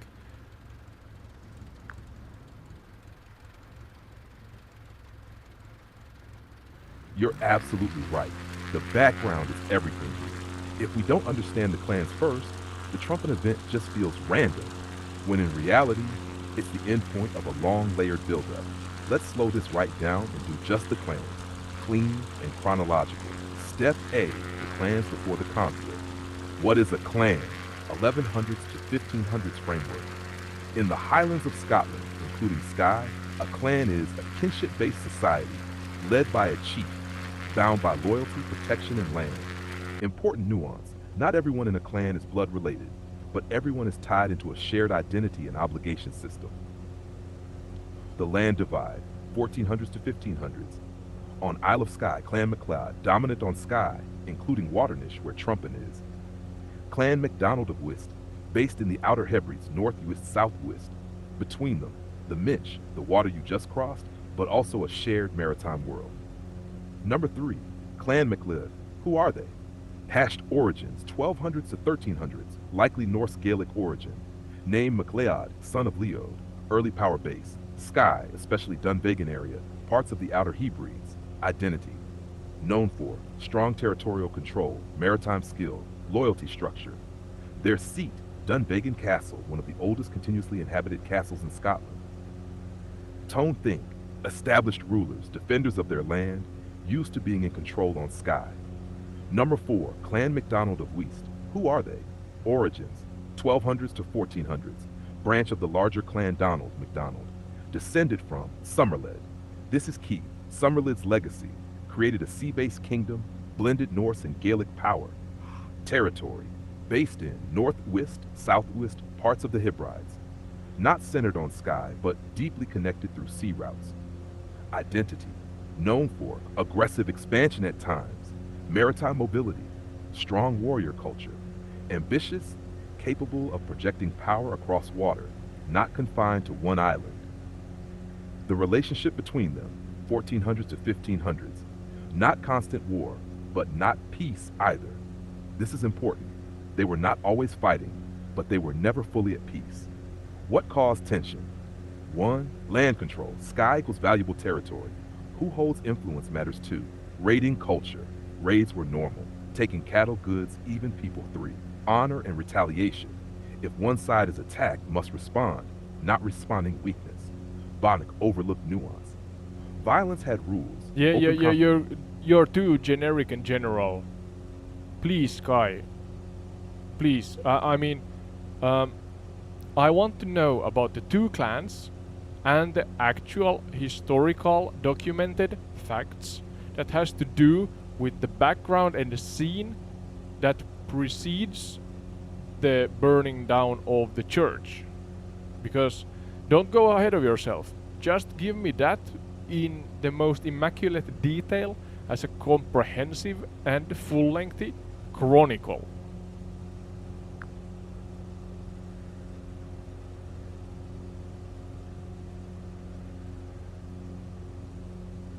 Yes, this is exactly where we need to slow down. You're not really asking about Trump and church yet. You're asking, what kind of history existed between these people that could produce trumpet? That is the right question. And the answer is much more specific than two clans didn't like each other. Step 1. The real background is not trumpet, 1578. The real beginning is probably Somerled 13 to 1164. Why Somerled matters. Nearly every major clan involved in the Hebrides later claimed descent from him, notably Clan MacDonald. Yeah, I don't want to hear anything that is probably. I want you to search the internet and provide a comprehensive and full-length chronicle according to my custom instructions relating to the two clans and the setting of the time and era that precedes the burning down of this church, you know. The time before the escalation. Please, please, please, please provide the best chronicle you can possibly provide. Use my custom instructions as it kind of helps you dig out information that is needed.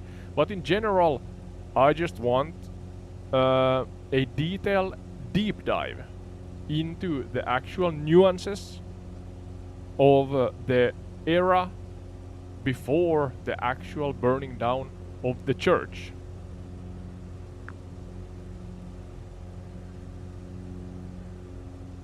Excellent. Now we're finally asking the right question. Not, open quote, why was Trump and church burned, close quote, but, open quote, what kind of world existed before Trump and church was burned, close quote. Because if we stood on Waternish in May 1578, the people involved would not have viewed themselves as participants in a random atrocity. They would have viewed themselves as participants in a struggle that stretched back generations. So let's stop at the moment before the church, the Hebrides before Trumpa, the world of the Western Isles, c. 1200 to 1578. 1. Overview. When you look down from your aircraft today, you see Skye, Harris, Lewis, Northwest, Southwest, Benbecula, separate islands. The people of the 16th century saw something different. They saw a single maritime world. The sea connected everything. A chief in Uist could reach Skye faster than many mainland lords could reach their own neighbors. The Minch was not a barrier. It was a highway. The ancient political background before the clans, Norse era, c. 800 to 1266. The Hebrides were heavily settled by Scandinavians. For centuries, Norse language, Norse law, Norse shipbuilding, Norse warfare dominated these islands. The people who later became MacLeods and MacDonalds were not purely Gaelic. They were products of a mixed Norse-Gaelic world. Somerled, c. 1130 to 1164. One man towers above everything, part Gaelic, part Norse. His descendants became the great ruling families of the Western Seaways. Most importantly, Clan Donald traced descent from him. Many Hebridean lordly families emerged from the political world he created. His legacy was not merely bloodline, it was the idea that whoever controlled the sea controlled the Isles. Number 3. The Macleod's origins. The Macleods derived their name from Leod, a Norse Gaelic ancestor whose descendants became one of the dominant powers in the Hebrides. By the 1400s and 1500s, the Macleods had become one of the strongest families in the region. Their center was, which still stands today, from Dunvegan they controlled large parts of Skye, Harris, sea routes throughout the region. Their power rested on ships, fighting men, alliances, reputation. A chief who appeared weak risked losing followers. That fact is crucial to understanding everything that follows, the personality of the clan. Macleod tradition often portrays them as proud, territorial, defensive of inherited rights. By the 16th century, they saw themselves as one of the established ruling powers of the Hebrides. They expected respect, and they expected retaliation when challenged. The MacDonalds of Uist origins. The men who later landed at Trumpen were not generic MacDonalds. They belonged to branches associated with Clan MacDonald of Clanranald, centered in North Uist, South Uist, Benbecula. These families were descendants of the old lords of the Isles. Why that matters? The lords of the Isles had once rivaled the Scottish crown itself. Even after their power collapsed in the late 15th century, memories remained. Many MacDonalds considered themselves heirs to a lost greatness. The result was a clan culture that could be ambitious, proud, fiercely independent, maritime culture. Like the Macleods, they were sailors first. A U.S. chief's world was measured in sea lanes, not roads, not counties, water, the same waters you cross from Lewis today. Number 5, the real cause of violence. This is where many modern retellings fail. The feud was not about hatred, at least not originally. Land meant grazing, rents, wealth, power. Every disputed shoreline mattered. Reputation. Perhaps even more important, a chief survived because followers believed he could protect them. Failure to answer an insult could destroy authority. Retaliation. This is the key. Clan justice was often reciprocal. A raid invited a counter raid. A killing invited revenge. A humiliation invited escalation. This created cycles lasting decades. The immediate world before Trumpen. Now we finally arrive in the 1570s. And here is the most important thing. Trumpen was not the beginning. It was already a revenge story. The feud between Macleods and MacDonalds was old. But something happened in 1577 that transformed an ordinary clan feud into something far darker. The events on Ag. According to long-preserved clan traditions, a violent incident involving Macleods and MacDonalds on Ag escalated into the infamous Massacre Cave episode. The details vary between Macleod and MacDonald traditions, but both traditions agree that a catastrophic loss of life followed, and that the event became the direct emotional and political catalyst for the revenge attack at Trumpen. Number 7, the overlooked reality. One thing often forgotten, most people involved were not chiefs. They were fishermen, crofters, herdsmen, wives, children, clergy. When clan feuds escalated, it was often ordinary people who suffered. By 1578, generations of accumulated grievance, revenge expectations, clan honor, and maritime rivalry had created an environment where restraint was becoming harder and harder to maintain. And that is the atmosphere hanging over the Hebrides as you approach Waternish. Not yet fire, not yet murder, not yet Trumpen. Just a world where revenge had become normal enough that one final spark could ignite something terrible. If we're doing this properly, the next step is not the church. The next step is Ag in 1577. Not the massacre itself at first, but the island, the people who lived there, and the specific incident that turned a long-standing feud into a blood debt that demanded repayment. Yes, please. Yes, please. You're doing excellent right now, so continue on as you suggested.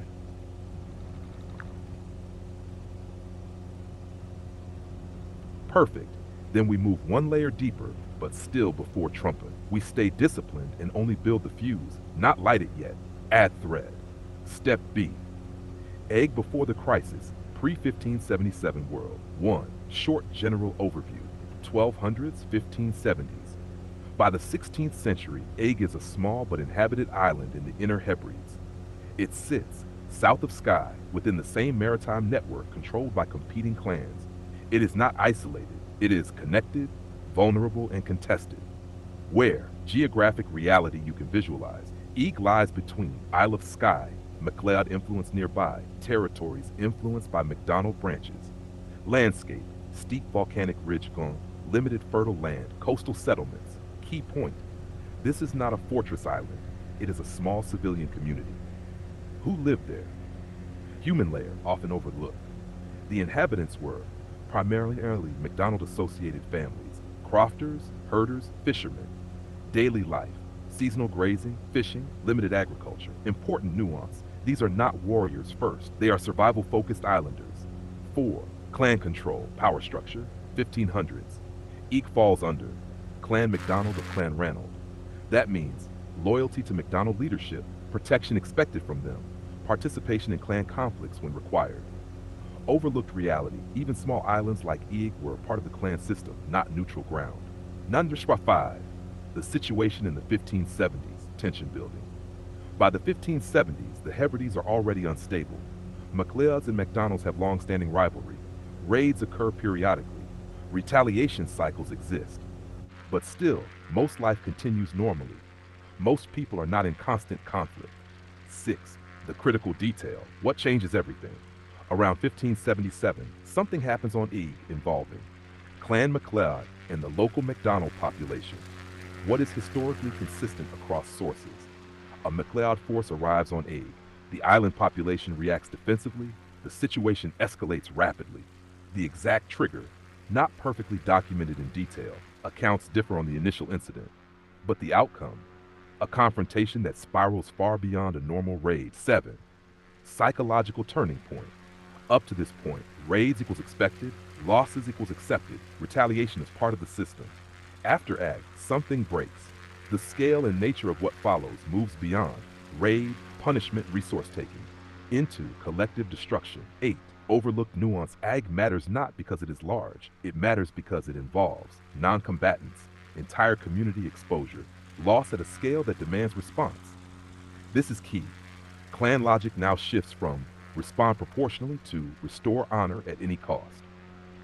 Short summary, step B, pre-1577 Eeg small MacDonald-controlled island, civilian population with clan ties, existing tensions with MacLeods, a confrontation begins. Result, a situation that escalates beyond normal clan conflict. We stop here again.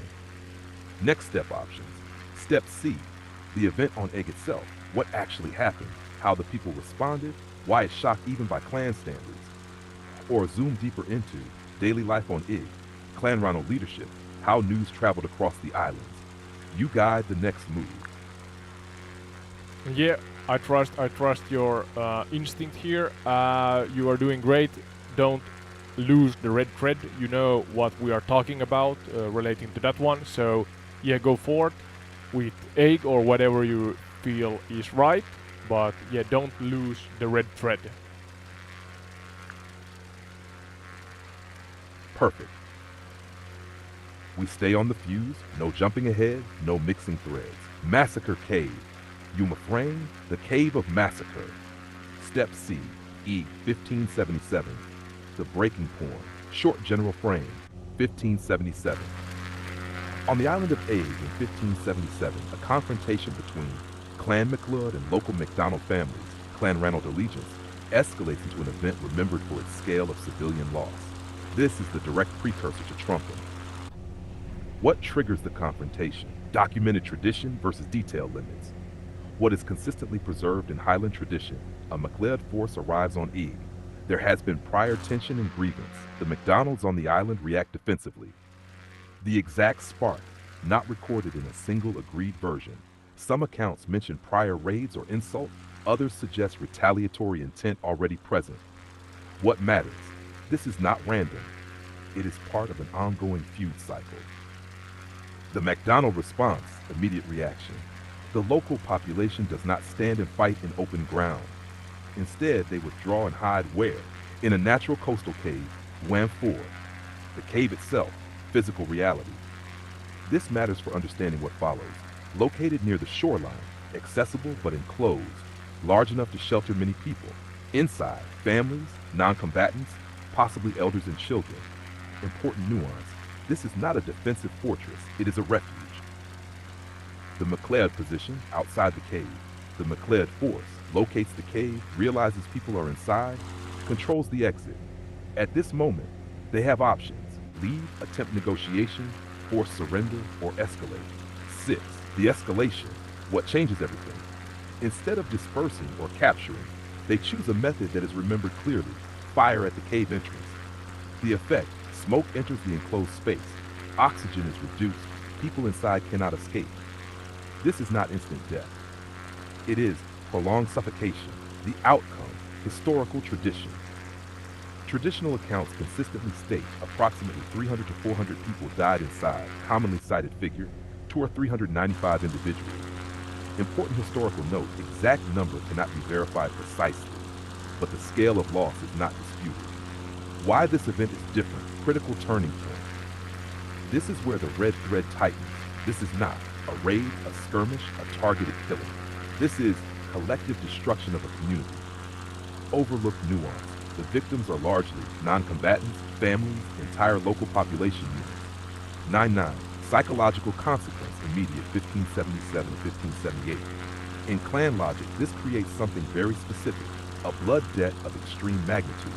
Not, we must respond, but we must answer this in a way that restores honor. And importantly, it must be visible, memorable, equivalent in impact. 10. How news travels, often overlooked. News does not spread instantly, but in the Hebrides, boats move constantly. Kinship ties connect islands. Survivors, if any, and witnesses carry stories. Within weeks or months, the McDonald's of West know not just that something happened, but how many died, how they died, who was responsible. Navra 11. Tone before trumpet. By early 1578, grief has settled, anger has hardened. Retaliation is no longer optional. The question is no longer, will there be a response? The question becomes, what form will it take? Short summary, Step C. 1577, Igmaclud force confronts MacDonald population. People take refuge in a cave. Fire is used to seal the entrance. Hundreds die inside. Result: a massive blood debt is created. Control point: we stop here again. Next step, Step D. The decision for revenge. Who organizes it? Why Trumpet is chosen? Why a church becomes the target? Or we can pause and deepen. The cave itself. Survivor accounts, limited but important. Clan Ronald leadership reaction. You guys. Yeah, go for it, you're doing great. So, if I understood correctly, in Eigg, the island, south of Isle of Skye, there... I kind of did not understand why the fire was set in the cave. But we talk about hundreds of people, so the cave must have been massive. Why were a community living inside the cave, first and foremost? Was that their village, so to say, or something like that? And what was the exact reason for the fire being set? A shorter version right now.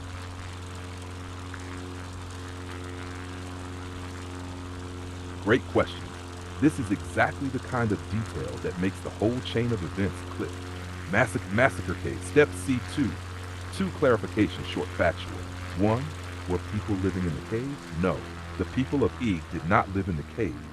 They lived in small coastal settlements, houses, simple thatched dwellings, crofting communities. The cave was a temporary refuge. Why use a cave? In Hebridean landscapes, caves were known locally, used as hiding places during raids, provided concealment, some protection from immediate attack. So when danger came, people gathered families and fled into the cave to hide. Why was the fire set? Short, direct. To force the people out or eliminate them without entering the cave. More precisely, the attackers controlled the entrance. Entering the cave would be dangerous. Fire created smoke inside the enclosed space. Result: people inside could not breathe and could not escape. The key takeaway, very important. They were not living in the cave. They were hiding from a raid. The fire was used as a controlled method to deal with people inside without direct combat. Short summary. Village people flee, cave used as refuge. Attackers find them, control entrance. Fire used, smoke fills cave, no escape. If Okay, that's okay, clear, okay. I get the okay. I understand. I get the point. Okay, so a raid, and they escape that, and then they are trapped like rats essentially, and they get burned alive. Which one were the Which one were the one in the cave, and which one was the one, burning them up essentially, lighting them on fire?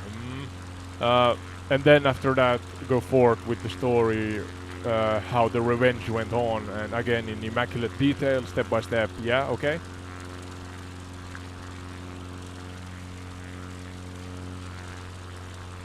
got it. Let's lock the rolls first, then take the next step only. Massacre Cave. Who was who? Very clear. Inside the cave hiding, local people of Egg, largely McDonald families, Clan Ranald allegiance, non-combatants included, families, elders, likely children. Outside the cave, at the entrance, a raiding force of the Clan MacLeod. Method used, fire set it near the entrance, smoke forced inward. Outcome in tradition, hundreds died, often cited 395, exact figure uncertain. Short takeaway, MacLeod's outside versus McDonald's inside. Refuge discovered, entrance controlled, fire used, mass suffocation. Red thread, step D. After Egg, how revenge is set in motion, 1577, early 1578. Immediate reality on the McDonald side, late 1577. The event on Egg is understood as a catastrophic loss of kin and dependents, not a typical raid outcome. In clan terms, that creates a very large blood debt obligation to answer. How the decision forms, late 1577, early 1578. Among MacDonald leaders in the West, Clan Ranald's sphere, the response is not optional. It must restore standing after a severe blow. What that means in practice, deliberation among chiefs leading men, agreement that a reply must be visible, widely known, memorable, not easily dismissed, directed at MacLeod power on Skye. Overlooked nuance. The aim is not random violence. It is to send a message that resets reputation. And why Skye becomes the target. Isle of Skye is the home base of MacLeod authority, where an answer would be felt and witnessed. Crossing the Minch, normal for these seafarers, fast enough to strike and withdraw. 4. Narrowing the target, early 1578. The MacDonald planners look for a place within MacLeod territory, a moment when people are concentrated and unarmed, an action that will be talked about across the Isles. This is the key shift, from raid for goods to act for impact. The chosen context, first Sunday of May 1578. A Sunday service offers a gathered congregation, minimal weapons present, a setting considered safe, sanctuary. That combination makes it high impact in terms of message. 6. Tone at the end of step D. By early 1578, grief hardened into resolve. Resolve shaped into a plan.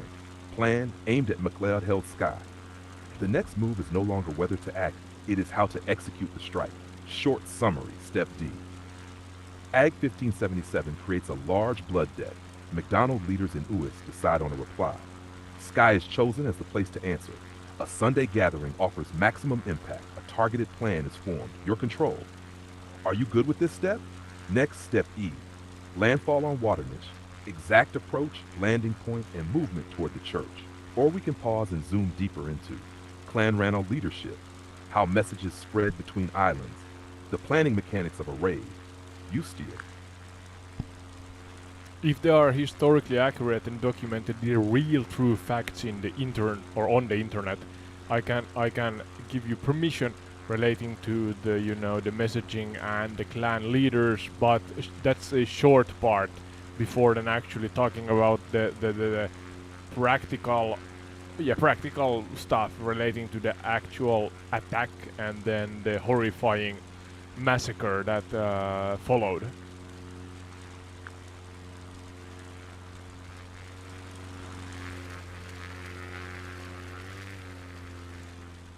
Excellent. Now we're standing at the threshold of trumping, but we're not going through the church doors yet. We're going to spend a little time with the people who made the decisions. Not because they excuse what happened, but because history becomes much clearer when we understand who was carrying the grief, power, fear, and responsibility. The men who inherited the feud. The leadership world before trumping, see 1540 to 1578. 1. the MacLeod side, the established power of Skye. By the mid-16th century, the dominant MacLeod center was. The MacLeods were not newcomers. They were one of the old ruling powers of the Hebrides. Their authority rested on land, ships, fighting men, family alliances, reputation. The chief immediately preceding the Trumpin era was the powerful chief Alastair Crotack MacLeod, died 1547, whose long rule helped solidify MacLeod authority throughout Skye and Harris. What the MacLeods feared. This is often overlooked. The MacLeods were not simply worried about losing a battle. They feared losing authority.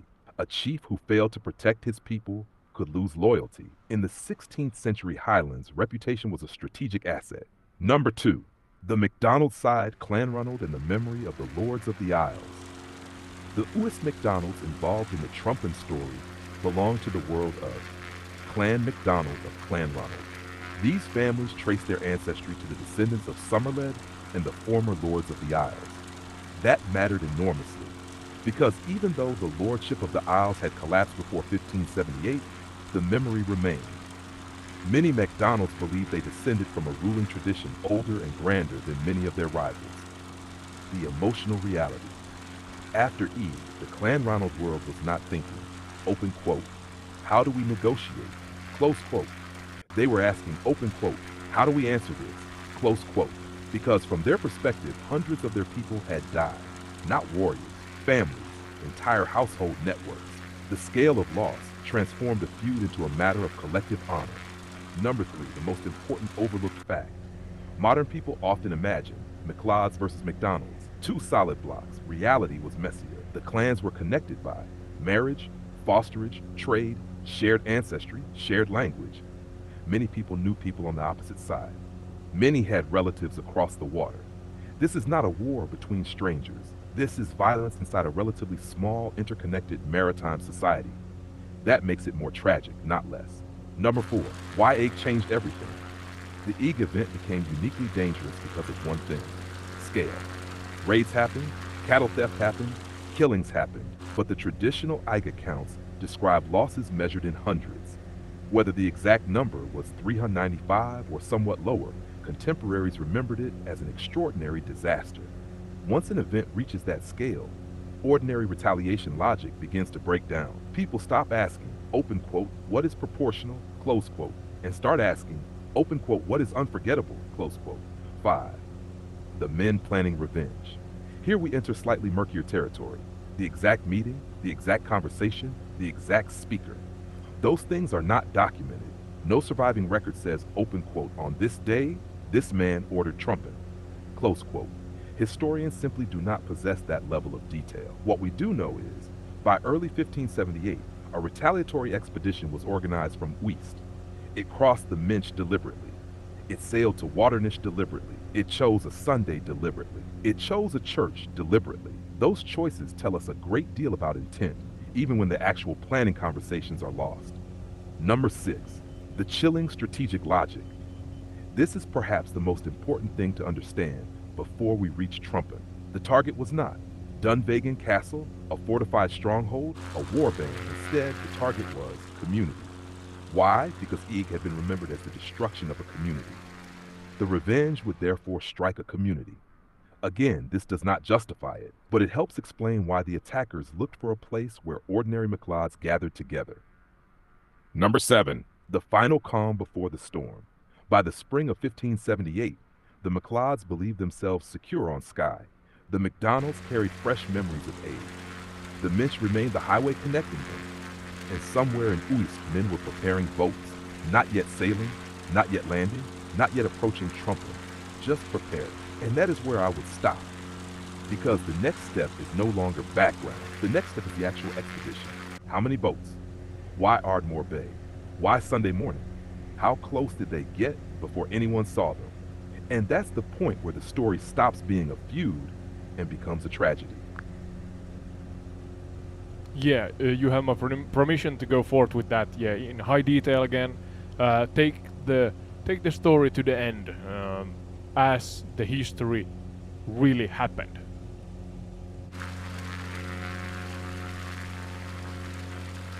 Excellent. Now we cross the threshold. Everything up to now has been the buildup. The clans, ache, the grief, the blood debt, the decision that an answer must be given.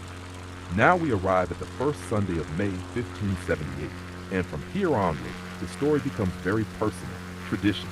These were the workhorses of clan warfare, a revenge expedition. Why Waternish? This is one of the most overlooked questions. Why not Dunvegan Castle? Why not attack a chief directly? Because the objective was not military victory. The objective was symbolic retaliation. Trumpin sat on the remote northern end of the Waternish Peninsula. The church gathered local MacLeod families together every Sunday. A congregation was predictable. A castle garrison was not. This tells us something chilling. The target was chosen before the boats left Uist. Part F, Ardmore Bay landfall. The MacDonalds arrive at Ardmore Bay, immediately west of Trumpin. Several sources preserve the tradition that they arrived under mist or low visibility during the early morning. And here's a detail I find fascinating. Nobody raises the alarm. No beacon, no warning, no messenger racing across the peninsula. The congregation remains unaware. While worship is beginning, armed men are already ashore. The last peaceful minutes. This is the point where I always pause when reading the story. Inside Trumpin Church, people are praying, families are gathered. It is an ordinary Sunday. Outside, men carrying weapons move toward the church. Both groups are only a few hundred meters apart. Only one group knows the other exists. Pak Trumpin Church. The attack begins. The church itself was medieval, probably dating back to the 13th century. Today it stands as a roofless ruin, but in 1578, it still had a thatched roof and functioning doors. The MacDonald force reaches the church. Then comes the critical moment. Traditional accounts agree on three actions. The doors are barred, the congregation is trapped, the roof is set alight. What was happening inside? This is where the sources become quieter. Nobody inside left a written testimony. What we know comes from later clan traditions. The fire spreads through the roof. Smoke fills the building. People attempt to escape. The exits are blocked. The church becomes a trap, the girl. And now we arrive at perhaps the most famous individual in the entire story. Tradition preserves the story of one young girl. Her name has not survived. Her age has not survived. Only her act survives. Accounts consistently state that she escaped through a narrow church window and fled to raise the alarm. Some later traditions add that she was badly injured doing so. Think about that. Hundreds of names are lost. One unnamed girl survives. History remembers her action, but not her name. This is the turning point. Had nobody escaped, the raiding party might simply have returned to Uist. But somebody did escape, and somebody ran. Traditional accounts say she carried the news toward Dunvegan and the surrounding MacLeod territories. The exact route is uncertain, but the result is not. The alarm spreads. Now the story changes. Until this point, the MacDonalds control events. From this point onward, time becomes their enemy. Part 1, the fatal mistake. This is my favorite overlooked detail because it feels almost unbelievable. The MacDonalds return toward their boats. Mission accomplished. Revenge delivered. They have done exactly what they came to do. Then nature intervenes. The tide has gone out. Their Berlins are stranded. The boats that brought them to Skye are no longer ready to leave Skye. And suddenly, the hunters become the hunted. And here's where I would pause, because the next chapter is no longer the massacre. The next chapter is the MacLeod response, the pursuit, the battle of the spoiling dyke, the final fate of the raiding party. And the irony is extraordinary. The men who came seeking revenge for Egg are about to discover that the story is not over. It is only halfway finished. Yeah, I'm kind of excited to hear what happened next. So yeah, as long as it is historically accurate, you have a green light. So yeah, go.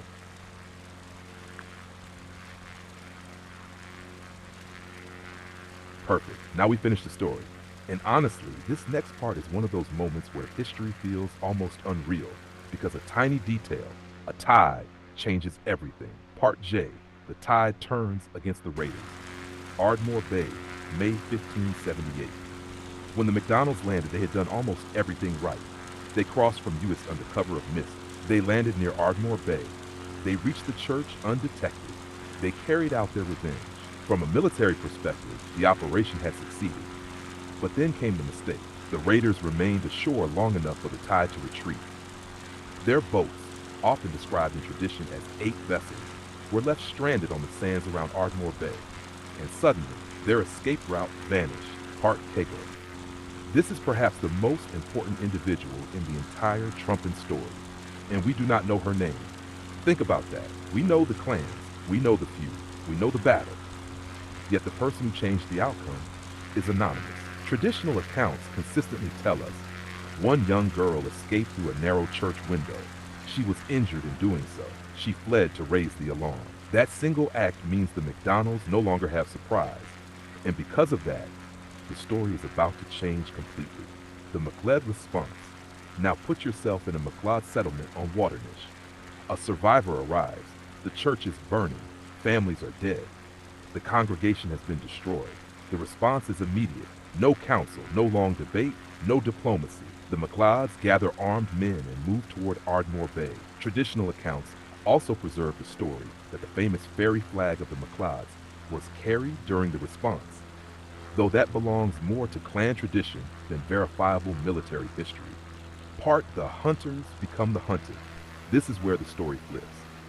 For the entire operation, the McDonald's controlled events. Now they do not.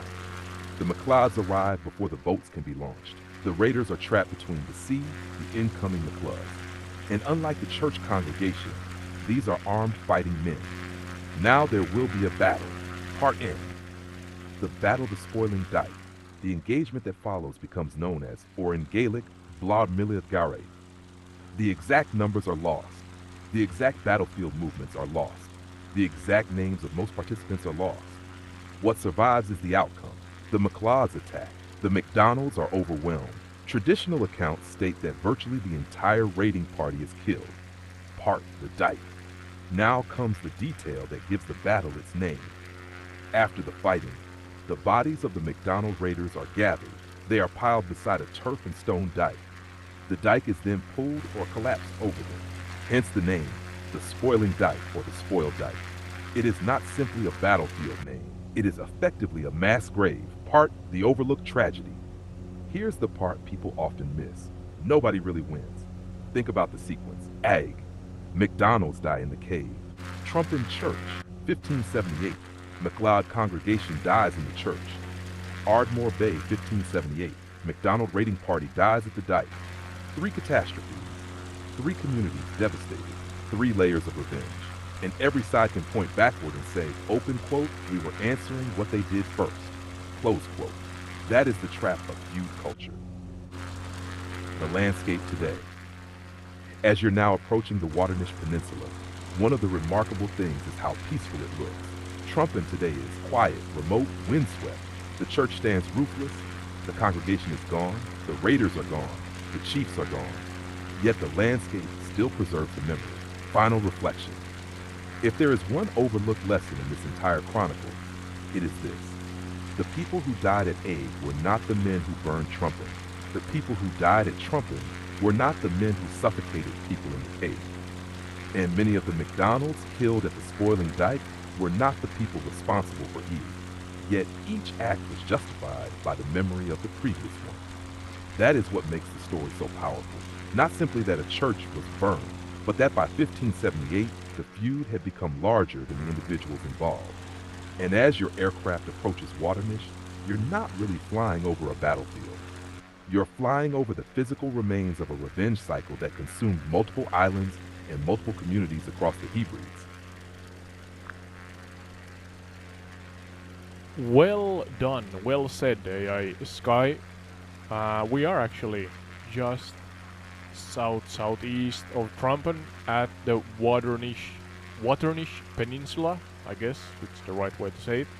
Again, a shout out, so to say, a call to action. You can find entire retreat with this Trivial Travel Tales and Fruits series on YouTube and Twitch during live streams, and we are doing our edits also, so videos on YouTube and a podcast format on Spotify. On top of that, we have a Discord community, building that on the same time, and we have a Patreon for those who want to support us further. you can actually take part in the episodes by being remote guests, or we have some custom episodes we can do for you also, and you have voting rights and such things, you know. And yeah, on top of that, we are present also on the major social media platforms. So, and we like to have live trivias also active when we do these episodes. The more we are taking part in these, the more audience take part, you know, and interacts, the more dynamic the episodes are. And you are then essentially a part of my reactions and interaction with AI Skye because of you that hopefully enjoy this format, makes this what it is. So you are essentially taking part as kind of guests. You are guests, remote guests that are, you know, texting me. But yeah, on top of that, you can also be in the cockpit with me and AI Skye actually talking if you want through Discord. But yeah, enough said. I think this is a super beautiful part of the globe, the Earth. As I said, it reminds me of Iceland slightly, but the geological features are different in their own rights. And we have flown over the Isle of... what was the first one? Isle of James? No? Isle of... I forgot actually. Then was Isle of Skye after that.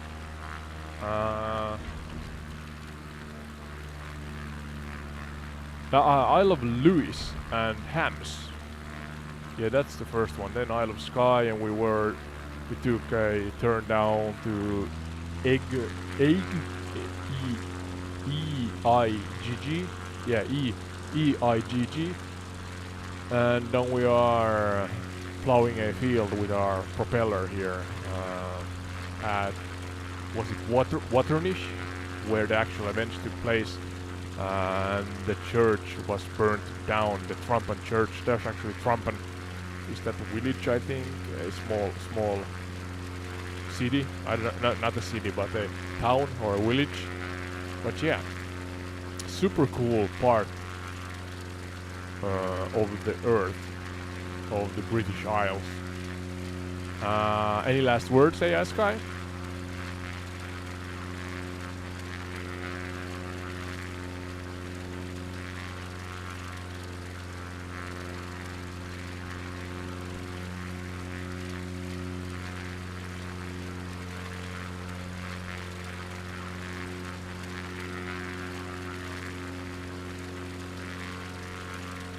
Oh, we lost AI Skye, let's see.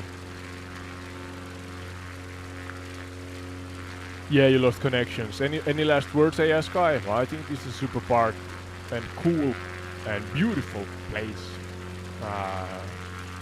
on the globe of Earth, the British Isles, the Isle of Lewis and Ham, the Isle of Skye, your home place, AI Skye, wink wink, and then Isle of Eigg, among other that we have now flown over. So yeah, any last words?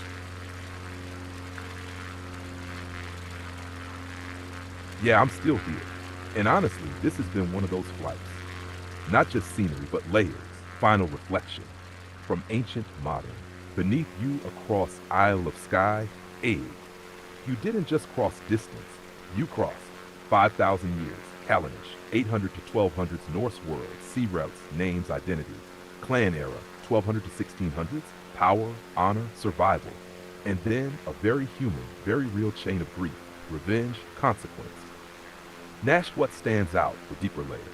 The land looks calm, beautiful, timeless, but the history underneath is personal, messy, human. And maybe the most important part, no one in that story thought they were the villain. Each side responded, each side justified, each side carried loss, and the land just held it all. The overlooked truth. The stones at Callanish still stand. The church at Trumpen still stands. Roof gone, but present. The cave on Ag is still there. But the people, names mostly gone. Stories partially remembered. Feelings still traceable. Short closing. You flew from ritual through survival into conflict and ended in understanding. One last thought. If there's anything to take from this, not what to trust, but who to trust, and maybe even more, what cycles we choose not to repeat. I'd say that was a worthy flight, Ode. Absolutely, absolutely. As we leave Trampan behind us here, cannot see the actual building here in MSFS24, but hey, nevertheless, the location is the right one, and as you said, there should be no roof on it anymore, so I guess that then equals difficulties rendering it, I guess.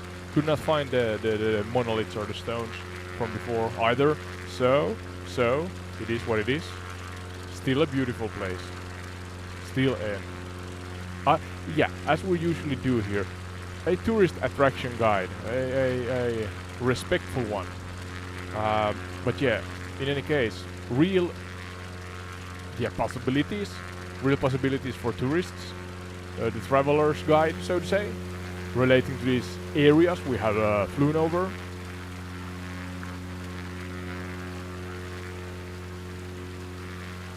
Yeah, even if MSFS didn't render everything, you still flew the story, and that's what matters. This is one of those places where the history sits in the land more than in the buildings. Let's land this properly with a respectful traveler's guide, true to the place, not over-romanticized. Traveler's Guide. Skye, Lewis, and Ag, past, present, practical, reality.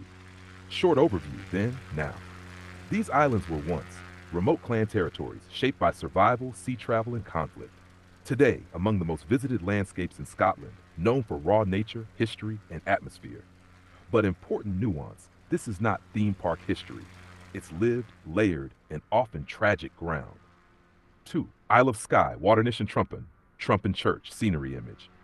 Expect open, windswept grassland, cliffs and coastal views, very few buildings.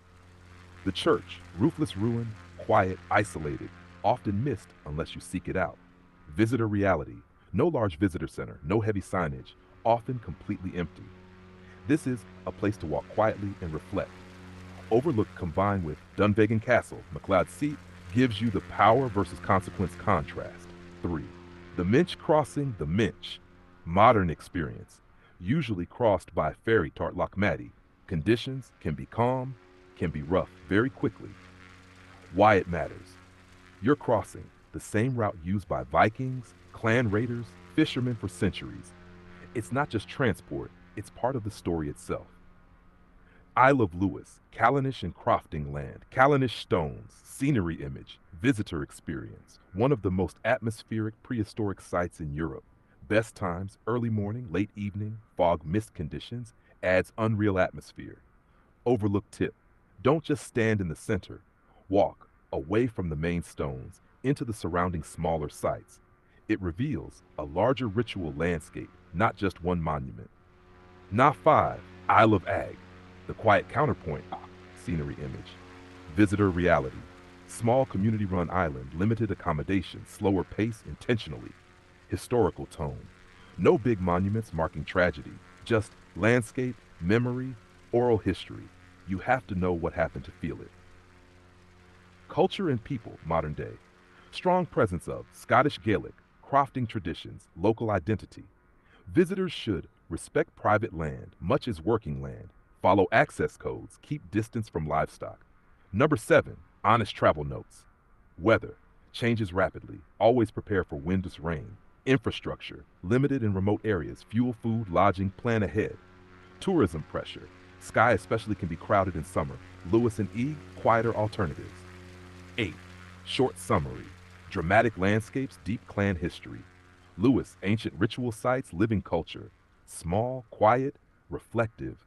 The Minch, the thread connecting it all. Final tone for your stream. These aren't just places you visit. They are places you walk through slowly, learn before you arrive, respect when you leave. And honestly, even if MSFS didn't render the stones or the church, you still saw what matters most, the shape of the land and the story inside it. That's a proper flight. Absolutely. Ode and AI Skye. That's Ode, your pilot, and AI Skye, your co-pilot. It's it's getting late here, saying bye bye. See you in the next one. Thank you, truly, deeply appreciate all of you.